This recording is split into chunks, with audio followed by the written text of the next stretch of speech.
Good afternoon or evening, depending on where you're watching the stream from. Welcome into the VESL 2v2 Rocket League Cup. I'm very excited to get underway with the action today. I'm Spaceman. That is, of course, Corelli. Folks, we've had a couple of shakeups in the bracket, but we'll jump into the information when it pertains to this specific stream. As for now, let me bring in Corelli. Let's talk some Rocket League. Jack, how you doing? I love talking Rocket. I'm doing great. I'm ready for some Good. Rocket League. I'm ready for some 2v2 action. I'm ready for some high school That's right. 2v2 Rocket League to watch over the next couple hours. That's right. This is high school 2v2 Rocket League. And of course, one of the more interesting times of the year as many of the competitive scenes are winding down, but players are starting to go back to school as well. So make sure not only if you want to stay involved in your Rocket League scene, you do so at the high school level, which is what we're going to be promoting today, but also you can find more information being pushed around in the chat by VESL and the mods currently there. So make sure to give it a ring and you can find ways to get involved in tournaments like this. But this is all about highlighting the high school talent that exists. And of course, we got a couple of matches we're going to get through today. Speaking of Corelli, let's talk a little bit about our Pool 1 Match B matchup that we'll be jumping into because, like you said, this is 2v2 action. And for some of our players, we walked through some of their ranks last night. Some of them are SSL, and then it goes way down towards Grand Champ. There's quite a disparity between the ranks, Corelli. What do you think that's going to mean for the action today? Oh yeah, there's ranks all over the place. I think for this particular matchup that we have in our second match of the day, technically, is Gummy Momo and Rock League, and which is a great name, Yes. by the way. And for them, I feel like they're decently matched. They actually played each other in their qualifier match, at least in the upper bracket. Gummy Momo came out on top 3-0. And while they did blow them out in their first game, second games were only a 1-goal difference. As far as ranks go, Gummy Momo sits at, I think, Grand Champ 2 area. I think maybe some of them peaked at a Grand Champ 3 for Rock League. I think we're somewhere around Grand Champ to Champ 3, Champ 2 area. So interesting to see how they'll match up. I think it's close enough, and clearly this has been a match that's been close before. Remember, also, you can register early for the fall season of VESL at myvesl.org. That's myvesl.org. Registration closes on September 20th, and it'll feature games like Rocket League and Smash Ultimate only for North Carolina high schoolers, excuse me. So if you're North America, that also qualifies. But North Carolina high schoolers, remember myvesl.org for the fall season of VESL if you want to play Smash and or Rocket League, two of the biggest esports in the collective high school tier 3, tier 2 ecosystem. You sign up and you can do that now and register early. But Corelli, we talked a little bit about early on the fact that, again, there's going to be a bit of a skill disparity from some teams. Do we expect to see that jump in the first couple of series today? Should we be waiting or potentially watching one squad, put on a clinic? Do you think we're going to get some highly contested games? What are your overall thoughts as we get ready for our first match? Yeah, I mean, it just depends on the day, obviously, but I also think it just depends on what type of player we're going to get too. I mean, for some players, sitting at Grand Champ 1 is a little bit different. Grand Champ 1 and 3s is different than Grand Champ 1 and 2s, Grand Champ 1 and 1. So it really just depends. You can see the rosters on your screen. Again, this is 2v2 here in the Summer Cup. Best of 5 will be played. The Kachow kid and Voidiak, and then Gummy Momo is just a little combination between Gummy Bear and Momo Go Loco, who is winning the name contest unofficially right now. Now, Corelli, when we looked at the ranks last night, we saw a couple of players who had extensive resumes in threes. They had a lot of time, a lot of grind in that game mode. For those who are maybe watching, or for the younger audience who's in high school, who's watching competitive Rocket League, who's maybe staying involved, trying to compete, what do they need to know about the difference between playing and ranking up in competitive threes versus playing in a tournament like this where it's twos? What is it about maybe the spacing or the cadence of the game that they should be aware of? In many cases, it's just the consistency of the touch on the ball. It's actually as simple as that. Yes, there'll be spacing, there'll be boost control, there'll be field control, but ultimately, the biggest factor that contributes to understanding whose rank is what when you just watch them play is how they act on the ball. And right now you're seeing Gummy Momo full control down the field. That's a big indicator that obviously these guys have a lot of confidence behind the ball. Yeah, really controlling the first touch and the second, as kind of layman's terms as it sounds, is the biggest factor for finding success in twos. Also understanding spacing, pops it over, and Gummy Bear 991 opens up proceedings for Gummy Momo in the first minute. Yeah, we mentioned earlier Gummy Momo played Rocket League to qualify in the upper bracket for this moment. Obviously, Rocket League were able to go through the lower bracket and then make it to today. So they are familiar with each other. And in game 1 yesterday, Gummy Momo blew out Rock League 8-2. Now, the rest of the games were 1-goal games, but that first game certainly got away from Rock League. And sometimes that's what happens in twos. You just get a couple of games that start to snowball out of control. That's why it's always nice to play in a best of series where you can start to slow things down. But early on, the spacing at the midfield certainly been there for Gummy Momo. They'll try to clear it from their own side. Huge 50-win from the Chow Kid to at least keep this one interesting. But we are waiting for maybe more aggression to come out of Voidiak and Chow Kid, especially on these challenges through the corner, finally able to get possession back. But a good control of the midfield right now. Gummy Momo doing a nice job of keeping pace at that midfield line. Yeah, a big distinction that you're going to find in 2v2 versus 3v3 is there's going to be a lot more space. That's why people like playing twos. They want to play with a teammate, but they also want to have that space. And it's important, you know, and 2v2, you're going to have one attacker, and oftentimes you're going to have one man back. And so the biggest challenge in 2v2 is to not strand your last man by himself in a 2v1 situation. As two go on Rocket League follow-ups there, and Momo Go Loco puts away their second. And this is sometimes the danger of full sending when you're in the net. Voidiak didn't have that much boost, went for the squishy save anyway. And Chow Kid challenged as well. Somebody needs to call that in rhythm. Doesn't happen.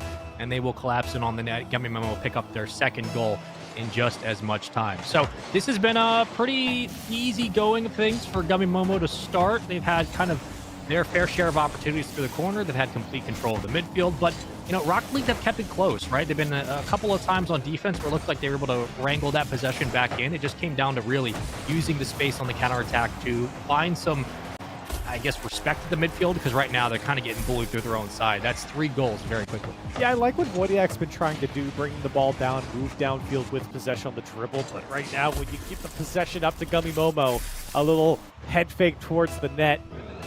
And it's a 3-0 scoreline in the first 2 minutes. Tough start for Rocket League. If you ever get a chance to sit with Rocket League coaches, or we get blessed, we get to sit with somebody like Achieves and just listen to him talk about the game as he's playing it, specifically in twos. He always talks about just knowing when to challenge and where to be to set yourself up the best possible spot for a challenge, reset off the crossbar, follow-up will be there for 4.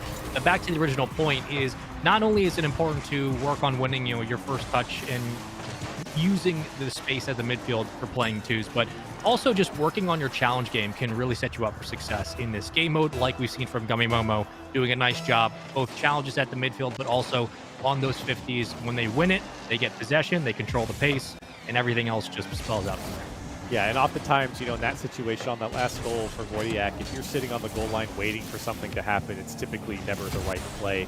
You have to act off of instinct in a lot of cases to force players who are attacking your net to think about what they're doing. If you give them the space, well, you give them a lot more time to pick and choose where they want to go with the ball, especially if players are capable of achieving a flip reset, as we saw. With a flip reset, you can obviously hold it for as long as you want off that ball, and so that gives you a lot of time to choose when you want to use that flip reset and the direction you'll go, as another one goes through for Gummy Bear. 5-0 now for Gummy Momo. Just a little bit of a body block. I was wondering, are we going to see any demos in the start of this game one? Didn't look like it. Just enough, though, to contest on the goal line. That's 3 goals early on for Gummy Bear, and with that, a 5-0 scoreline to start. So we saw, again, yesterday, at least in the preliminary rounds, how this squad put up like an 8-2 game to start. They've played each other already, so there is some history between these two teams, sure, but clearly early on in the start of this best of 5.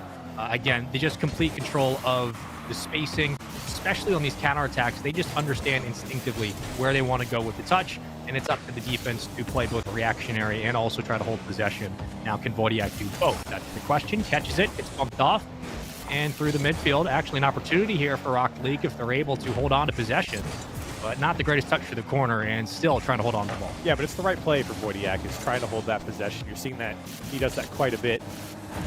And now he's coming off the ceiling. Certainly got some confidence behind that attack. Unfortunately, his teammate can't help him out on the follow-up. Chow Kid lets it go through, and the follow-up's there from Gummy Bear. 6-0 for Gummy Momo.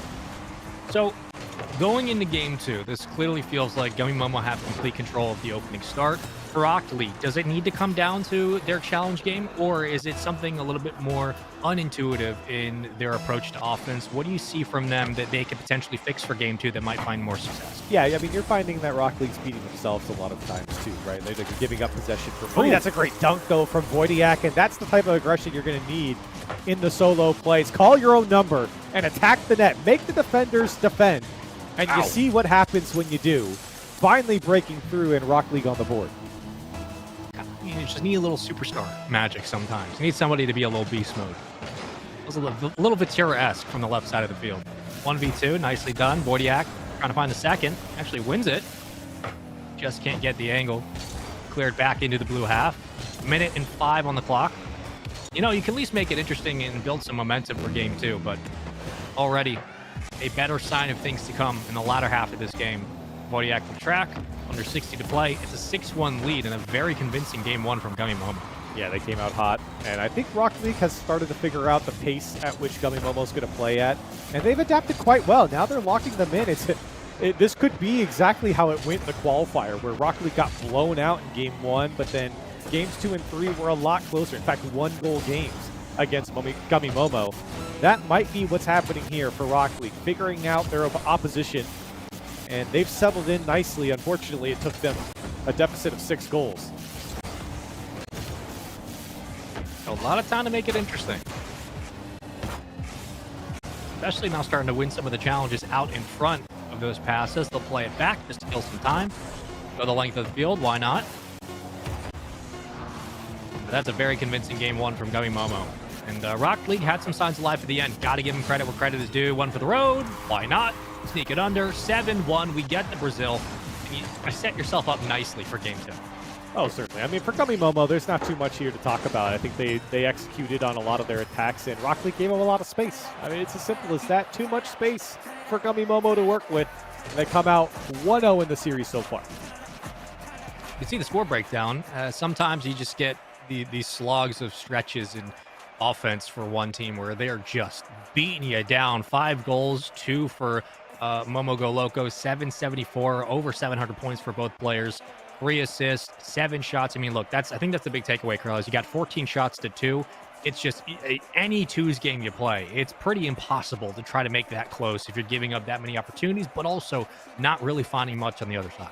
Yeah, I mean, both teams go down as a 50% shooting in this game, but unfortunately for Rocket League, they only put up 2 shots, which means 1 goal to the 14 shots and 7 goals of Gummy Momo. So for Rocket League, though, I think that at the end of that game, there was a lot more poise downfield. They were controlling the midfield a lot more. They were winning some more challenges. You know, you talked about, or you asked me, you know, what are the big things that you need to do to kind of get your offense going? And I think for Rocket League right now, it's continually bringing that ball down, forcing challenges out of the defenders of Gummy Momo. For Gummy Momo, they've been able to kind of sit back, relax, feel the pot shots that you're seeing from the opposition, especially from Wojciak, and it's just not going to break through. Gummy Momo's defense too strong. You know, I like the way you talk about that, kind of just fielding some of those pop shots, for lack of a better term. I think also when we look at the last 30 seconds where you see the individual play from the left side, you see the flip reset dunk, how that kind of just reignites some offense there.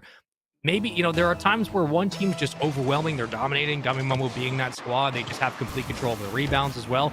Maybe you need a Wojciak to do stuff like this off the kickoff. Just kind of be a superhero for a while, see if you can start to manufacture some offense individually, and who knows what that might develop. Yeah, great kickoff from Chow Kid. Wojciak able to follow it up with a double tap from the kickoff, and those are the types of opportunities that you have to convert on. Rocket League able to do that.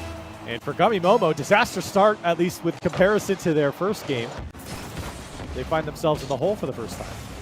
The benefit of all players. Plenty of time on the clock, but just as I say it, there's the response and the equalizer within a minute. Yeah, you can't let this one float out in the midfield for so long. Gummy Bear knew exactly where he was going to put this one. Far post away from the defender, and Gummy Momo find their equalizer almost immediately.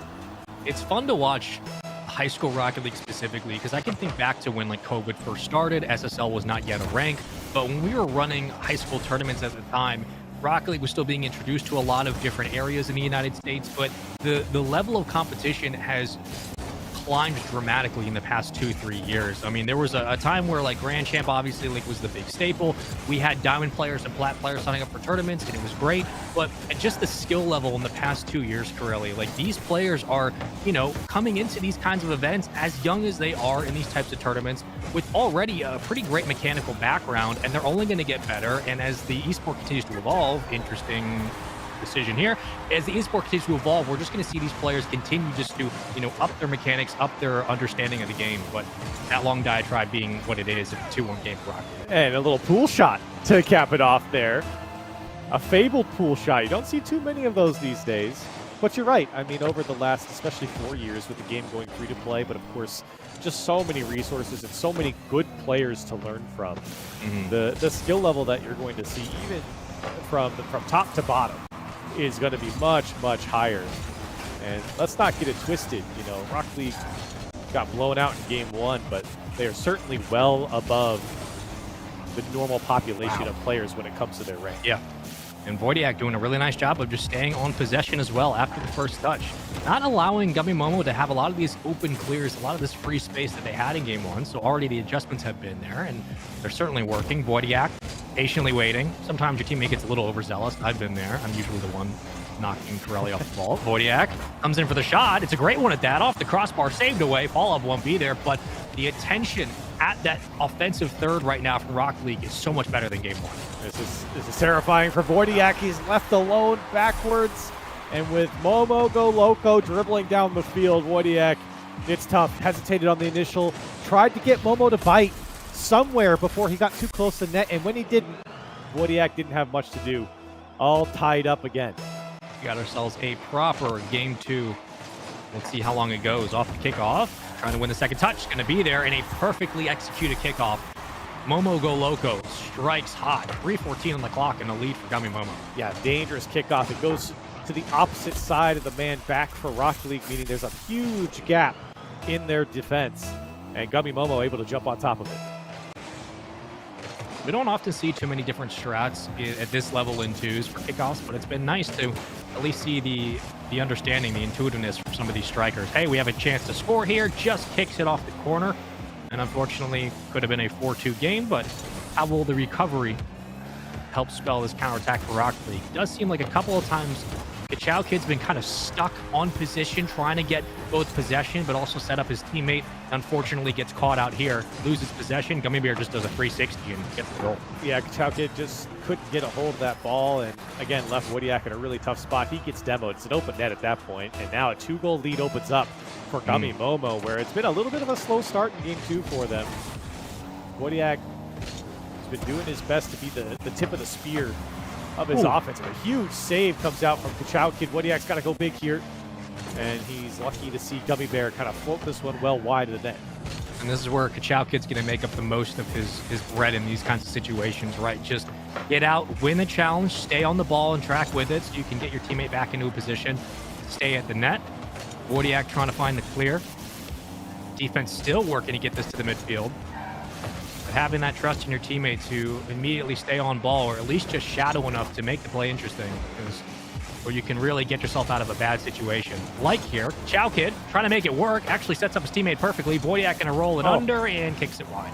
And I mean, placement mattered there for Wojciak. Gotta put it on target though. Give it a chance to go in. Kachao Kid won a great challenge. Now he has an opportunity. He can't cut it back.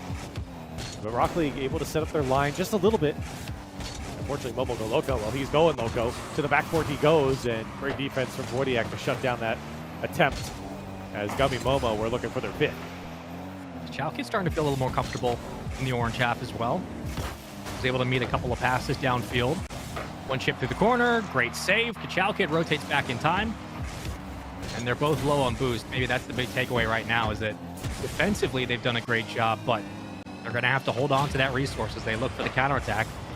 First demo comes through. Picked off, centered. Nobody else around. Will be possession back to the boys in orange. And you have to be careful in twos, as that's a tough challenge from Momo Go Loco as he takes that one on the low 50 and just ensures that this one breaks through the box. Wojciak went high, and Momo went a little bit lower, and that's why that one trickles in. But you have to be careful when you're serving up your teammate to the backboard, or from the backboard, I should say, out back towards the top of the box on offense. And the reason why I say that is because, again, you only got one player back, and if they commit on a play that they're not 100% on, it leads to a wide open counterattack. For Rock League, they've had a couple of those where it felt like maybe players have gone in too deep, and Gummy Momo's been at least given the midfield to play with. You don't want the field to be that big for your opposition. You want to make it as small as possible. Some sleight of hand, a little bit of magic at the midfield. Interesting handoff from Gummy Momo. They have, again, the lead to kind of alleviate some pressure if they want to go for some different looks on offense. There's one demo, but they'll try to kill extra time here with a 3-goal lead. The Kachao Kid trying to get this through the midfield. A much better game 2 from Rocket League than they had to start the series, but still hunting for a couple of goals to make it interesting, trying to bully his way forward, unable to do so. 30 seconds on the clock. You have to think this is another game 2 victory for Gummy Momo. They're looking like it. Comfortable lead. Voidiak's been shut down offensively. He's been actually just removed many times in this game where he's been demoed or bumped out of the way. Rocket League hasn't had much offense since then. And with the final 5 seconds, maybe one more for the road. Voidiak denied. And Gummy Momo coming up on top 2-0 in the series. Not quite the Brazil, but close enough. 6-2 will be the final scoreline for Game 2. And again, a lot of positives here for Rocket League. They did a much better job both challenging on possession and then staying with the play upfield. The one big takeaway, however, again, at times, boost management, sometimes a problem, but the volume of shots, the flurry of challenges that Gummy Momo were able to put on the board, you see it once more in the stat column. 10, 3, 13 shots to 6. Again, going to be tough to win a twos game if you're not only giving up that many attempts, but also not getting that many on the other side. Still pretty good defense from Rocket League, but, Gummy Momo would just look like they're kind of in a bit of a cruise control right now at the midfield. And also, I think the bottom of that stat leaderboard there is super important. 5 demos from Momo, and I think most of those were on Voidiak, if not all of them were on Voidiak, who seemed to be the strongest striker for Rocket League. So for Gummy Momo, they have identified who is their biggest threat, and they have taken him out significantly throughout Game 2, and I would expect that to carry over into Game 3. Well, this is the interesting part of the series here. It's like you get into these spots where you're down 0-2. It's all or nothing now. What do you bring out? What do you leave on the field? It does seem like the progression through Game 1 and 2 has been much more tangible for Rocket League. But the big question, Corelli, will be, of course, do they have enough? Do they have enough to extend this series? Right now, I think just volume of shots, just by the stats alone, Gummy Momo feel like they're just in a position where they can continue to put up 10, 13, 14 shots a game, maybe squeak through this. But they've been doing a very nice job of just taking their chances where they come at the midfield and really capitalizing on like this individual play offensively. How many times did we see Gummy Momo take a 1v2 in the net? They would eventually win and lead to a goal, or they're just constantly putting pressure on the crossbar. It's a lot for a defense to handle. And Gummy Momo certainly has more weapons than the opposition, and Gummy Bear is certainly one of those weapons as he takes to the sky, and a tough one to knock it up quickly. Kachow Kid, he didn't have enough boost to even challenge it anyways. He made the best he could of that situation, but with Gummy Bear threatening that dunk into the net, not much you can do. In the first 5 seconds, once again, a kickoff goal, this time for Gummy Momo. Now, Rocket League have to hit the hard regain. Big old button. Got to smack it and get through the midfield and win these challenges. And like you said at the end of last game, like those 5 demos that Gummy Momo were able to put on the board, you might look at the score and say, well, did it really matter that much? You could maybe argue that at this late in the game, at that stage, they were going to find the goals anyway. But Rocket League have to be ready and aware that that physicality will be a factor. So holding on to boost to escape a lot of that physicality, making sure you can recover back on a transition to stay involved on the play is also massive. But there's got to be a little bit more physicality from Rocket League, especially in this Game 3 with everything on the line here, knowing that the series is on match point, but also that you have to at least force the defense to respect you at the midfield. A pass could lead to a shot. Voidiak gets out in front. Voidiak might be able to put this one away. So quick back to the ball. The defense from Gummy Momo weren't ready. Voidiak showing himself again. Clutch from him off the side wall, and that's a tough one on that pre-flip to get the touch. Rocket League on the board. They find their equalizer. Spaceman, don't forget, last game, we were sitting 2-2 at one point. It was tied up with 2 goals apiece. So Rocket League were able to hang in there for quite a while, and then things started to get blown open by Gummy Momo. Oh, nice little job there. Played it low. Allowed Voidiak to get the boost, and still just shadowing, just to stay on the ball. Excuse me. Gummy Bear gets a free touch. A couple of times, these kind of little chip shots, trying to find the clear from Rocket League defensively. They haven't gone maybe the direction they wanted. That's a floater right over. It should roll in. Nope, actually. Just squeaks out. Center back again. And this is where Rocket League have to be careful. They got to get caught in defense sometimes, flip forward. But they have to find a way to keep this pressure up on the other side. Yeah, that was a half-decent look from Kachow Kid there. Just a little bit more power to beat that last man. Voidiak now, he's at 0 boost. He's happy to see that one cleared in the corner. He's going to have time to get back. Kachow Kid, massive challenge to keep this one in play. as Rocket League is trying to put on the pressure. But yeah, gives it to him, and the shot goes wide. That was on target. That's a goal. It was an interesting cut to try to recover towards the net. All right, the speed's been kicked up just a little bit between both teams. Vordiak gets beaten on one, but Kachow Kid does a nice job of clearing it towards the corner. He's really stepped up defensively in the last 2 games. Pokes it free. Is that on target? It looks like it's just a bit wide, and it will be, but a nice throw downfield regardless. Again, buying some respect on these counterattacks will spell the difference for Rocket League. Can they keep it up? In the big question. And so far, so good, I think, for Rocket League. I think the longer this game stays tied up, that benefits them more. Gummy Momo has that expectation, especially from the last 2 games, that they should be winning, and they might jump into the lead here. The last man of Kachow Kid couldn't get back in time, and Gummy Bear just beats the defense back to their net. That's a tough one. You pull up from midfield, and no matter how much boost you have, unless you make that pre-jump, probably not going to get out in front to save it. But the blessing right now for Rocket League, backs against the wall in this series, our first one of the day. You're only down by 1, and the pressure looks so much better compared to the first 2 games. Finding the clears as well, holding on to the ball. Momo go loco, working underneath, wins a 50. And you got 2 minutes left, Spaceman, for Rocket League. Like, plenty of time. Gotta watch out for the bumps, though. That's an open net. Bumping out of the way was Gummy Bear on the last man in Rocket League. I think it was Wojciak again, who finds himself, I think, correctly as the last man, but in so many cases, Gummy Momo have been able to demo, or in this case, bump him out of the way, remove him as a defender, and the net wide open. That's a tough read for the Kachow Kid. I mean, he goes up for the body block. The 50 goes right back into the hands of Gummy Momo. They set up perfectly. They get 1 bump. All of a sudden, it's a 3-1 game, maybe 4-1. And sometimes, Corelli, you know, you get in these spots where, you know, one snowball becomes a mountain, an avalanche that just rolls down. You're like, all right, how do we stop the bleeding? It has to come back down to the fundamentals. They have to really focus on holding on this possession, using their boost at the midfield to keep these counterattacks a little bit more clean. But you do think in this spot that you got to throw everything you have and the kitchen sink at this, because you only got 1:36 on the clock. Oh, definitely. With 1.5 minutes, I mean, you got to move. But it does mean you need possession. And Wojciak almost found the net. He had the net actually open, had he gotten enough power on it. Another one's going to spring off of Gummy Bear. This time goes well wide. But for Rocket League, yeah, you're trying to make this one as close as you possibly can. You're down by 3. It's a tall order with 1 minute left. Centered perfectly. Gets the corner grab as well. And you have to think, especially with this goal, it might be done with 1:10. 5-1 for now. Works through the corner, gets a center, and Gummy Bear puts it away.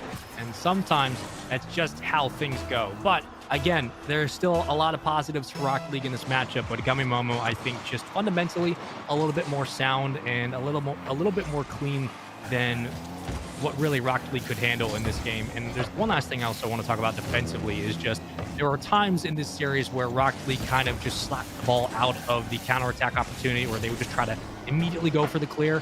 And at times, giving away possession like that really just kind of hurt them instead of just fighting for holding on to the possession of the ball. So not sure if that made any sense, but at the end of the day, still small things to think about. Maybe 1 extra for the road, 40 seconds to go.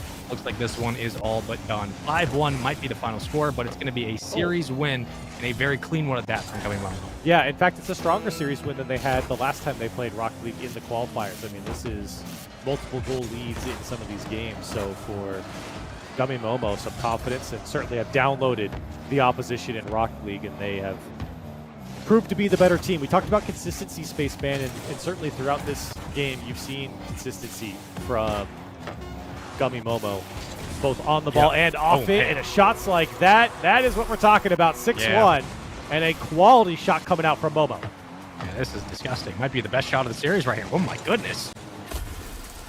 No, there's really no way to save that. I feel bad for the defense. Got to feel great if you're a striker, but that will do it for this series, this best of 5. You know, a close sweep at times. The series score will not do it justice for how the adjustments looked from Rocket League, but scoreline is what it is. It's 6-1. It was 6-2 in Game 2, and it was 7-1 in Game 1. This was a pretty dominant showing from the offense of Gummy Momo, and clearly why this team had the upper hand in their prior matchup against this squad. of Rocket League. And that will be all she wrote for this series. 3-0 sweep by Gummy Momo. 3-0 in this best of 5, and for Gummy Momo, I think some confidence. That's the second time they've 3-0'd this squad, and like I said earlier, in a more dominant fashion this time than yesterday. So Gummy Momo looking strong, going deeper and deeper into this bracket. Yeah, and this is a team to certainly look out for, of course, and for all the other squads that are going to be playing both in this tournament, but also signing up for potential VESL Rocket League Cups that are available both in 2v2 formats and others. You can do so at myvesl.org. Remember, you can sign up for some of the fall season that kicks off very soon. Registration will close on September 20th, and we feature games like Rocket League and Smash. So make sure to go sign up at myvesl.org. But Corelli, again, to kind of recap some of this series and talk about some of those lasting points defensively for Rocket League, just moving forward for those players. Sometimes when you're playing twos, you hear players talk about, like, let's not just smack the ball around. Let's really try to have some intent with our passes and with our defensive holds.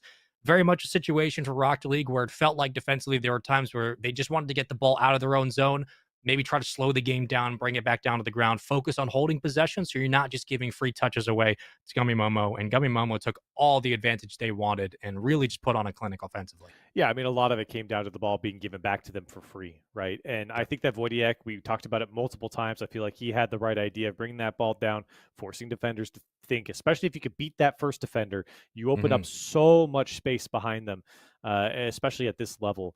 And so for Wojciech, a lot of good ideas that were either thwarted by good defense or, you know, some misexecution or whatever it may be. But they were in that series for sure. Like, I agree with you. I think the scoreline makes it a lot worse than what it was. I think when it rained, it poured a little bit. Yeah. For Rock League, where they gave up one goal and then it was all of a sudden 3-0. So, but they put up a good fight against a team that was obviously better than them throughout both their qualifier match and this one. Yep, very much a situation, I should say, of one team just being just a little bit better than the other squad. Classic esports stuff, but a lot of positives for Rocket League. Hopefully, they take that in stride moving forward. But for Gummy Momo, again, a 3-0 sweep to start today is not a bad one at all. They'll move on to the upper bracket finals, where they will await a matchup that is yet to be decided. We'll keep you informed. But that does it here for the first series of the day. Corelli, a very clean one from Gummy Momo. Rocket League, we hope to see you continue to play in these kinds of events until we get our next series up, ready, and loaded. We're going to jump to a commercial break. When we come back, we continue on with the VESL 2v2 Rocket League Cup. Don't go anywhere. We'll see you in a minute.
Hi. Welcome back to the VESL Rocket League 2v2 Summer Cup. I'm Spaceman. That is Jack Corelli. And today That's right. we had a couple of extra matches that we're going to get through because we've had already a best of 5 that went the way of Gummy Momo. 3-0. A very fast one at that. Welcome back in. But we got another matchup coming up. It was originally our A match that was going to be in Pool 1. And of course, we'll jump into the bracket and give you a look. But Corelli, we just saw a sweep to start off today.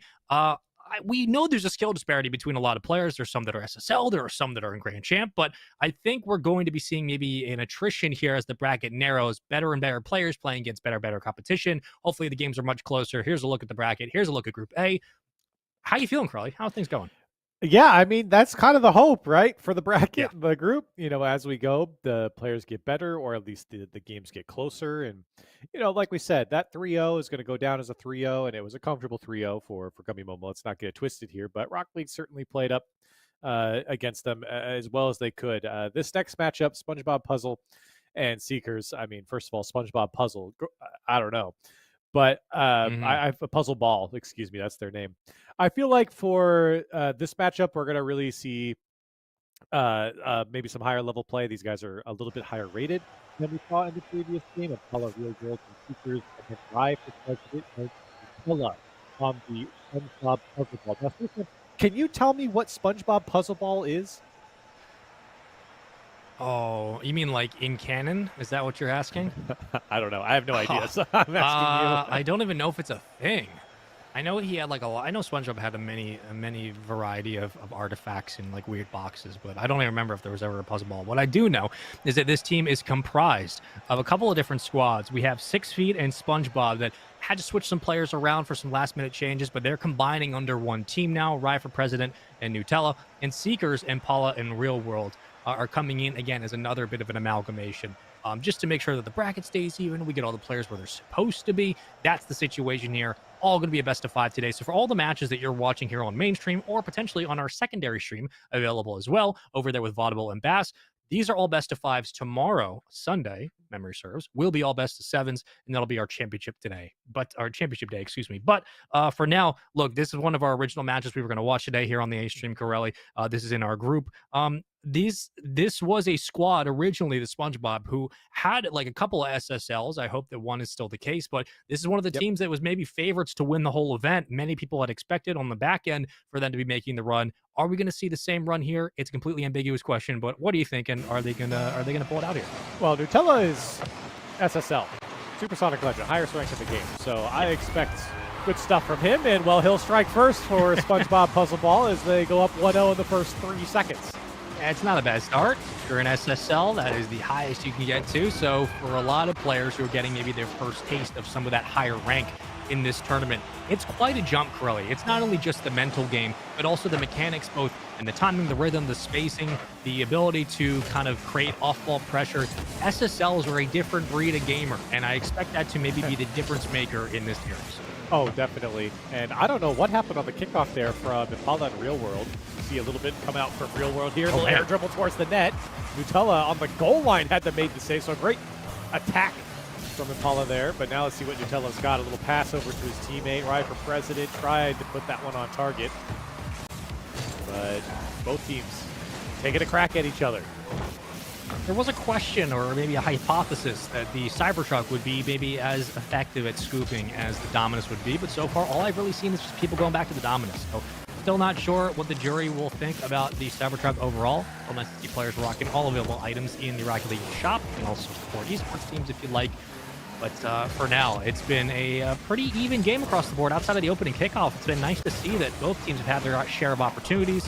And it looks like, at least early on, Seekers are very comfortable going for some of these quality, simple, effective shots right at the net, keeping the defense honest. Yeah, and if I'm SpongeBob Puzzle Ball, I'm very happy with the amount of touches that Nutella's getting on the ball. It's a great pass down from Nutella to Rye for President, and a 2-0 lead. Great setup from Nutella, recovers nicely, already has the defender beat, knows exactly where his teammate's going to be, and they send it on their way. Very simple, easy going 2 goals for SpongeBob Puzzle. And for Seekers, again, they haven't had to work too hard defensively, haven't given up any really interesting mistakes, been very clean from both teams across the board. Yeah, for Seekers, they are struggling to keep up with the pace of play from SpongeBob Puzzle Ball.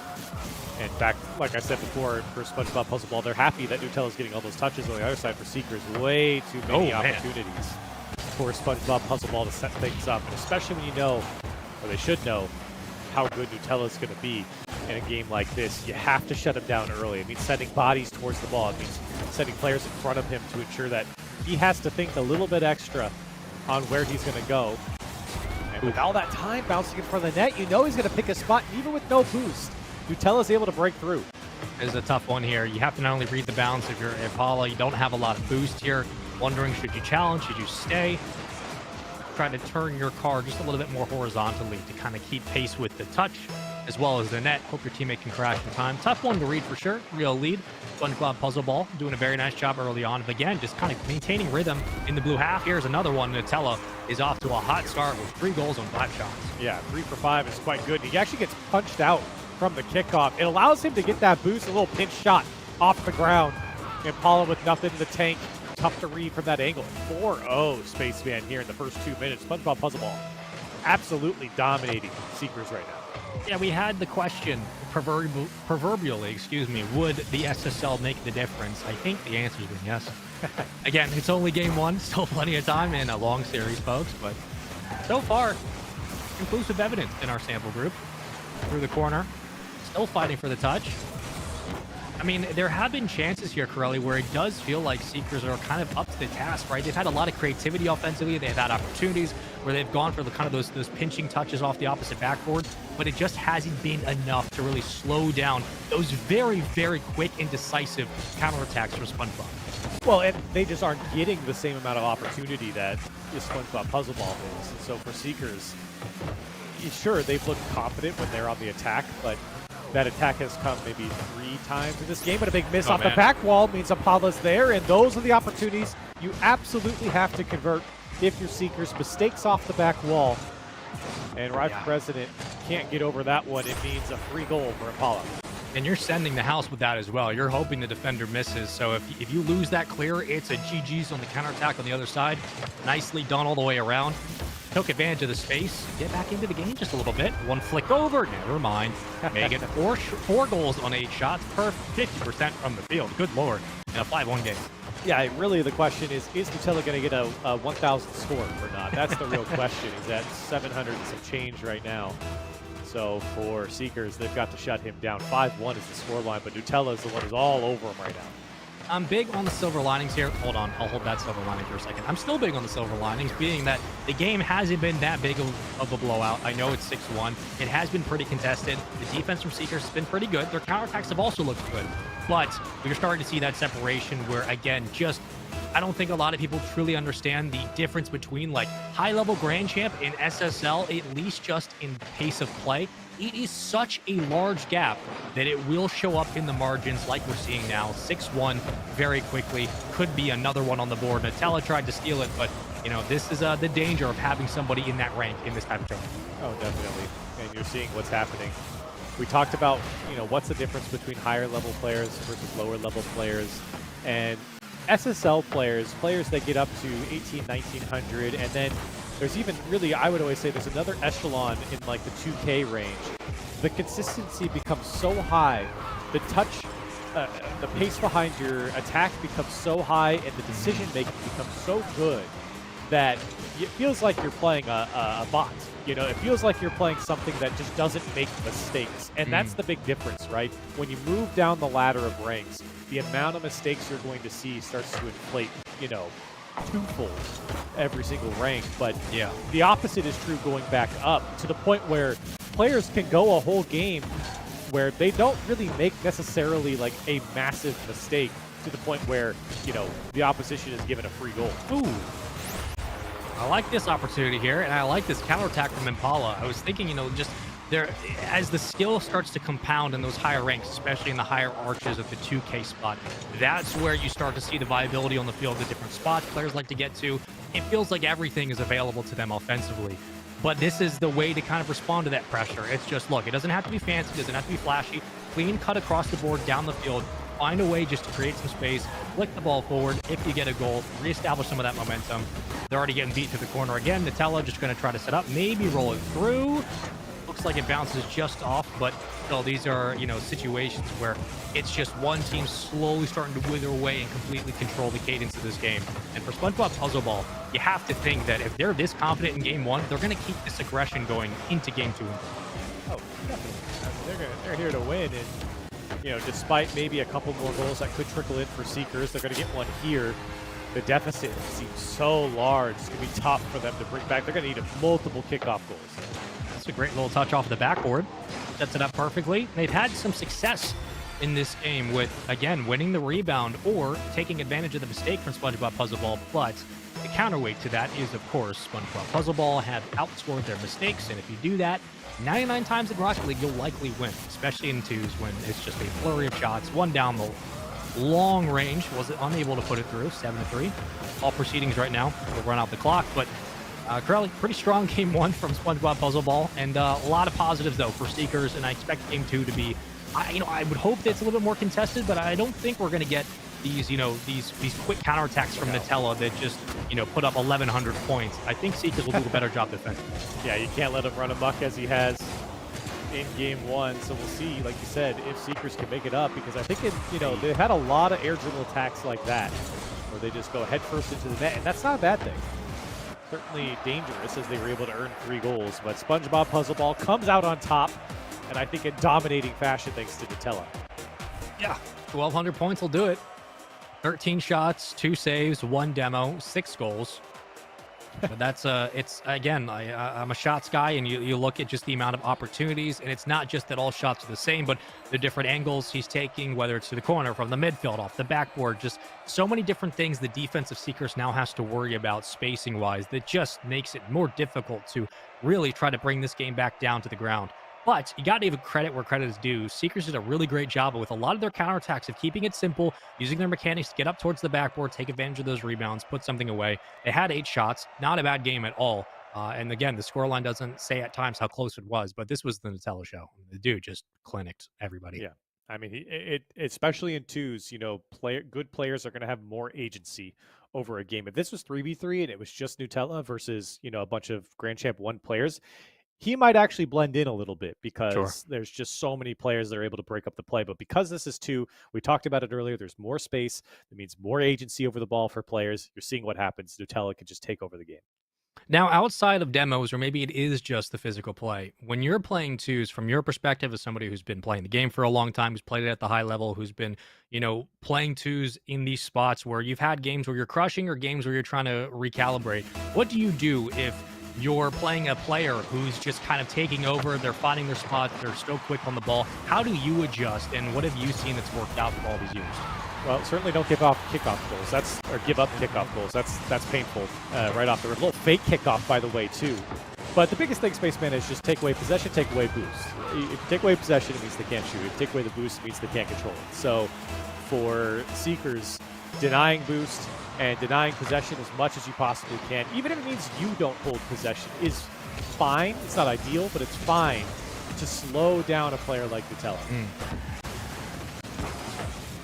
Ooh. Quality rip, just a bit wide on Forbidden Temple for game 2. Mistouch. Nutella actually will have to play it back. You get the corner as well, around 1. Plays it perfectly. Recovers nicely off the sidewall. From the ceiling, holding the drop down. Again, buys enough time for a small crash as Rival President looks for the cleanup. But even here, again, it just comes down to one player kind of taking over, forcing the defense to pull back. They double commit on the goal line. And you have to think that at some point that dam will break. Maybe it happens here, just barely skims it across the back wall. Real World taking it from the sidewall, juggling all the way down, and gets the long field goal to count. An equalizer with 4:08. And I gotta say, Real World's got the air dribble down. He's done this in game 1. Now he's done it in game 2, taking it across the field and going the extra touch past the first man to ensure the net behind him. Seekers find their equalizer, and we're a minute in. Give up a kickoff goal to start the game, get one back. Not a bad showing from Seekers into game 2. Long clear from Nutella. Actually misses the second touch. Clear it out of the net. Possession back to SpongeBob Puzzle. We'll try to keep this on the ground. position like that, Seekers, they both go back.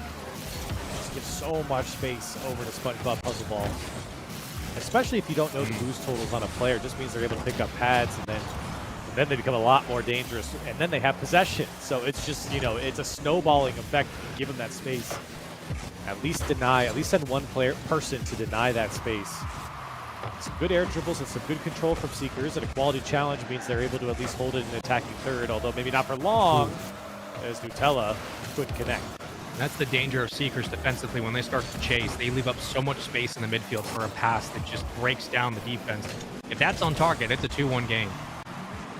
They connect in time, it's a very different situation. Seekers have to be careful. Real World going to try to make the save, and that is perfect placement from Nutella. Yeah, tough if you're the defender here because you feel like you've got a lot blocked to your near post and far post by that positioning, and you still get beat far post with perfect placement from Nutella. Tough break for the last man. If those are the kind of shots Nutella's going to have to take, then you force him to take those shots, but don't give anything away for free. Tip the cap, right off the kickoff again, 2-1 lead, covering, don't score on your own there. Paula trying to get to the midfield. Real World winning through one, has a bit of boost to burn here as well, and a 50 to boot, centered off the backboard. Impala doesn't crash, doesn't really have the boost, bounces it, but it's still a good opportunity here for Seekers. Yeah, Seekers have kept this game close for now, right? We're sitting at a 1-goal game. You're halfway through game 2, and you're certainly finding some more opportunity offensively, but you can't let Rye poke this one for free. He's going to look for Nutella.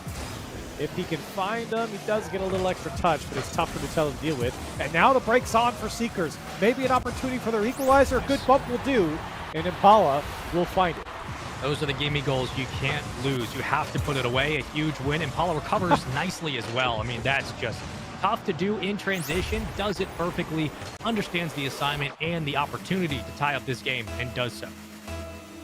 Yeah, maybe a little unorthodox way to recover there, but for Seekers, the way it had to be done to ensure that goal. They find their equalizer, which is the most important thing. A lot of time on the clock for both teams, and we wanted to see kind of the attrition come back to both teams having an opportunity to go blow for blow here, and they certainly have. Tie game, minute 57 on the clock. Seekers done a very nice job defensively of keeping pace at the midfield. There have been times where SpongeBob Puzzle Ball have had a pass or a shot that looked like it should have gone in. They just connected a little bit more accurately, but credit to Seekers for staying poised and pressuring when needed at the midfield. Nutella escaping down into a one-on-one situation. They'll play it through the corner. Still alive. Right for President actually is just going to sneak it in, and the defense just gave it away for free. You know, we've talked a lot about Nutella throughout this series, but Rye for President has done his job perfectly, and now taking over on the offense all by himself. Another perfectly placed shot, this time on the left upper V for Seekers. Tough break again. The shooting from SpongeBob Puzzle Ball has been superb. I don't think they were expecting a shot to come out of that wrap through the corner. Can't blame them. Right for Preds, juggling. Quick challenge by Impala. They've looked for that center pass a couple of times. Nutella just going to go for goal, and he sneaks it through to the upper 90 again. 2 goals in this game that have been perfectly placed. That's a third, 2 for him, though. And, I mean, yeah, as a defender, again, Real World's facing the right direction. He's in a decent spot. You feel like he got the near post covered. He's forced to go back post. And even then, you get beat by the perfect shot. That's the difference, the separation between high GC, even SSL, and high SSL is they're just going to pull a shot here, and their placement's good enough to sneak it in. It's tough as a defense to read it. It's tough to react to, but you have to find a way to stop it. He's done it 2 times now. Has 3 in the game, 4 shots from the field, 60 seconds on the clock, and a lot of pressure right now for SpongeBob Puzzle Ball. And it just goes to show, I mean, as he whips, but he's been so consistent behind the ball, and that's exactly what I was talking about. It feels like you're playing against some sort of, you know, bot who doesn't miss, who doesn't mess up. He's shown his consistency by, you know, painting the corners of the net as well. It's twice now, just from him alone, to find the upper V. And it's been tough break for Seekers as they feel more and more pressure. Here comes Nutella, and an awkward ball means a 5-2 scoreline. Tough one to read for sure, and a tough situation to be in for Seekers. They've played excellent Rocket League in this game too. Unfortunately, separation starts to kick in. One player starts to take over just a little bit, and they did a great job of keeping Nutella at bay for the majority of this game. But as it stands now, it's a 5-2 lead for SpongeBob Puzzle Ball. We'll have to take a bit of a miracle in this game, too, to bring it back. On the verge of going down 0-2 in the series. Patella on a roll. And really, I mean, Rye for President has been fantastic in this game. Just setting up his teammate. Again, winning a lot of the 50s downfield. Working through the corner, pulling up shots of his own. This is a two-man effort in this twos game. And both players have had an excellent showing in game 2. For Seekers in this game, I think, started off better for them. I know they gave up the first goal, but they got the response back with the air dribble from Real World. They seemed to gain some more offense, and then it just fell flat halfway through. SpongeBob Puzzle Ball just came out, and Nutella once again putting up a 738 score. He's been tough to stop. Those two specific goals, those shots from Nutella, upper 90, are killers, man. They can break the morale of a defense. If you feel like you've been keeping pace with this team for the last minute or so, and then Nutella pulls up and just slots it, it's difficult to regain off of that. Granted, Seekers have done a very good job of being able to keep this game within reach, and their offense has been clean throughout. They have not been making that many mistakes, but it comes down to just, it feels like the separation and skill level at times. Nutella, just an opportunity or two away from breaking the doors open. He does it, and then you're looking at a spot now where you're down 0-2 in the series, and you've been playing really good Rocket League for Seekers. If they lose here, they're not out of it. There's a lower bracket they'll fight through, but every time they kind of climb up the mountain, they get kicked down just a couple of notches because Nutella is just doing his thing. Yeah, and Nutella is going to be tough to stop, and he is stoppable. I mean, listen, like you were saying, if it means that he's got to shoot and hit upper 90 every single time to beat you, that's fine. I mean, he's not going to hit it every single time. For all the consistency that I've talked him up for, he can't do that every single time. He's done it a couple times. But if that's the type of opportunity that you're leaving towards him, then you're doing your job, right? You're not giving him the freebies, right? You're not letting him set up and take advantage of the defense. You're forcing greatness out of him, and that's what they'll have to continually do if they want to get into this series. Yep, if they have an angle they like to go to, let them have the angle. Nothing away for free, especially clean up the kickoffs. It was Nutella who opened up proceedings in Game 2 in the opening 10 seconds. Trying to do so again, and that is disgusting. I mean, just collapsing back on the ball on this possession. Nutella does it again. Yeah, he's so quick to the ball, and then a tough bounce there. Real World, I think, was thinking that no one was going to be there. He could turn back on it and at least cut it to the corner, if not move upfield. He didn't think that Nutella was going to land on top of it. A 1-0 lead for SpongeBob Puzzle Ball, and a couple fake kickoffs means Nutella back in the driver's seat here with full boost. Unfortunately, couldn't hang on unless he's been given the space again. Flip reset and maybe a dunk. Impala can't come up with it. And the second shot from Rye will mean Seekers at least have a chance towards the net. And here comes Real World's patented air dribble towards the net. Yeah. And unfortunately, can't come up with it. I do like that dichotomy between one team setting up the offense with a lot of different mechanics. They're taking their time setting up the pass or even just trying to slot a touch. And then on the other side, you have Seekers who are like, all right, we're going to get the ball back and immediately go right to center net. And if it works, great. Wins it. Real World, got to put this one away. Can't get the touch. It's a tough read to make. Both teams having very different mythologies behind their offensive approach. It's worked. They still have to find a way to slow down Nutella, who already has a goal in this game. Yeah, I mean, the direct air dribbling isn't a bad thing, and here's an open net for Real World. You got to put this one away. A lot of pressure here, nothing back, and he puts it home, and we're all tied up. Good patience defensively, taking advantage. Pushes it into open space. We got ourselves a tie game. And I expect this one to be close all the way down to the final 2 minutes, and then we'll start to see some separation, perhaps. But a nice recovery and response from Seekers. And that's good from Seekers. You got to go blow for blow here against SpongeBob Puzzle Ball. Got to match at least the pace of their scoring. And maybe an opportunity here. This ball floating out into the midfield, but nobody's back. And Paula somehow dives on top of it. Don't let Nutella in for free, and certainly not in the backfield with no one else to stop him. And Seekers looking to find their way out. Real World. Doesn't have a lot of boost, just going to take the challenge. Right for President has a wide open net. No one's back for Seekers. And SpongeBob Puzzle Ball double up. Sometimes you get a little bit too confident going for these counterattacks, playing upfield, challenging possession, and you forget there's a lot of space to take advantage of if you're Rye for President or Nutella. In that instance, the latter is the truth, and 3-16 means it's a 2-1 game for SpongeBob Puzzle Ball. Trying to make it a third. Seekers still have plenty to work with here. But they got to be careful, right? You can't always send the house if you don't have somebody back ready to make sure that passes like this are immediately taken away, punches it through. It's 3-1. Yeah, sometimes it happens so fast, you just can't keep up with the play. Nutella finds his teammate downfield. Great shot here from Right for President, just a bit high. But a fortunate crossbar bounce means Nutella can follow it all up. And Spaceman, is this the moment where the score line starts to get a little ugly? I think if you get one more, if Nutella comes out and scores here, if it's like a 4-1 game, I think that's where the mental block really kicks in. There's no way he wins it through the corner, and do they put it away? Have to think that maybe the next shot will be the one that goes in. But a nice job by Seekers to, again, stop some of the bleeding. They got to find something here, try to sneak it through. But already, it looks like SpongeBob Puzzle Bar, like, look, we want to put this game away and this series away. Leave nothing to the imagination. Up 3-1, 2 minutes to play.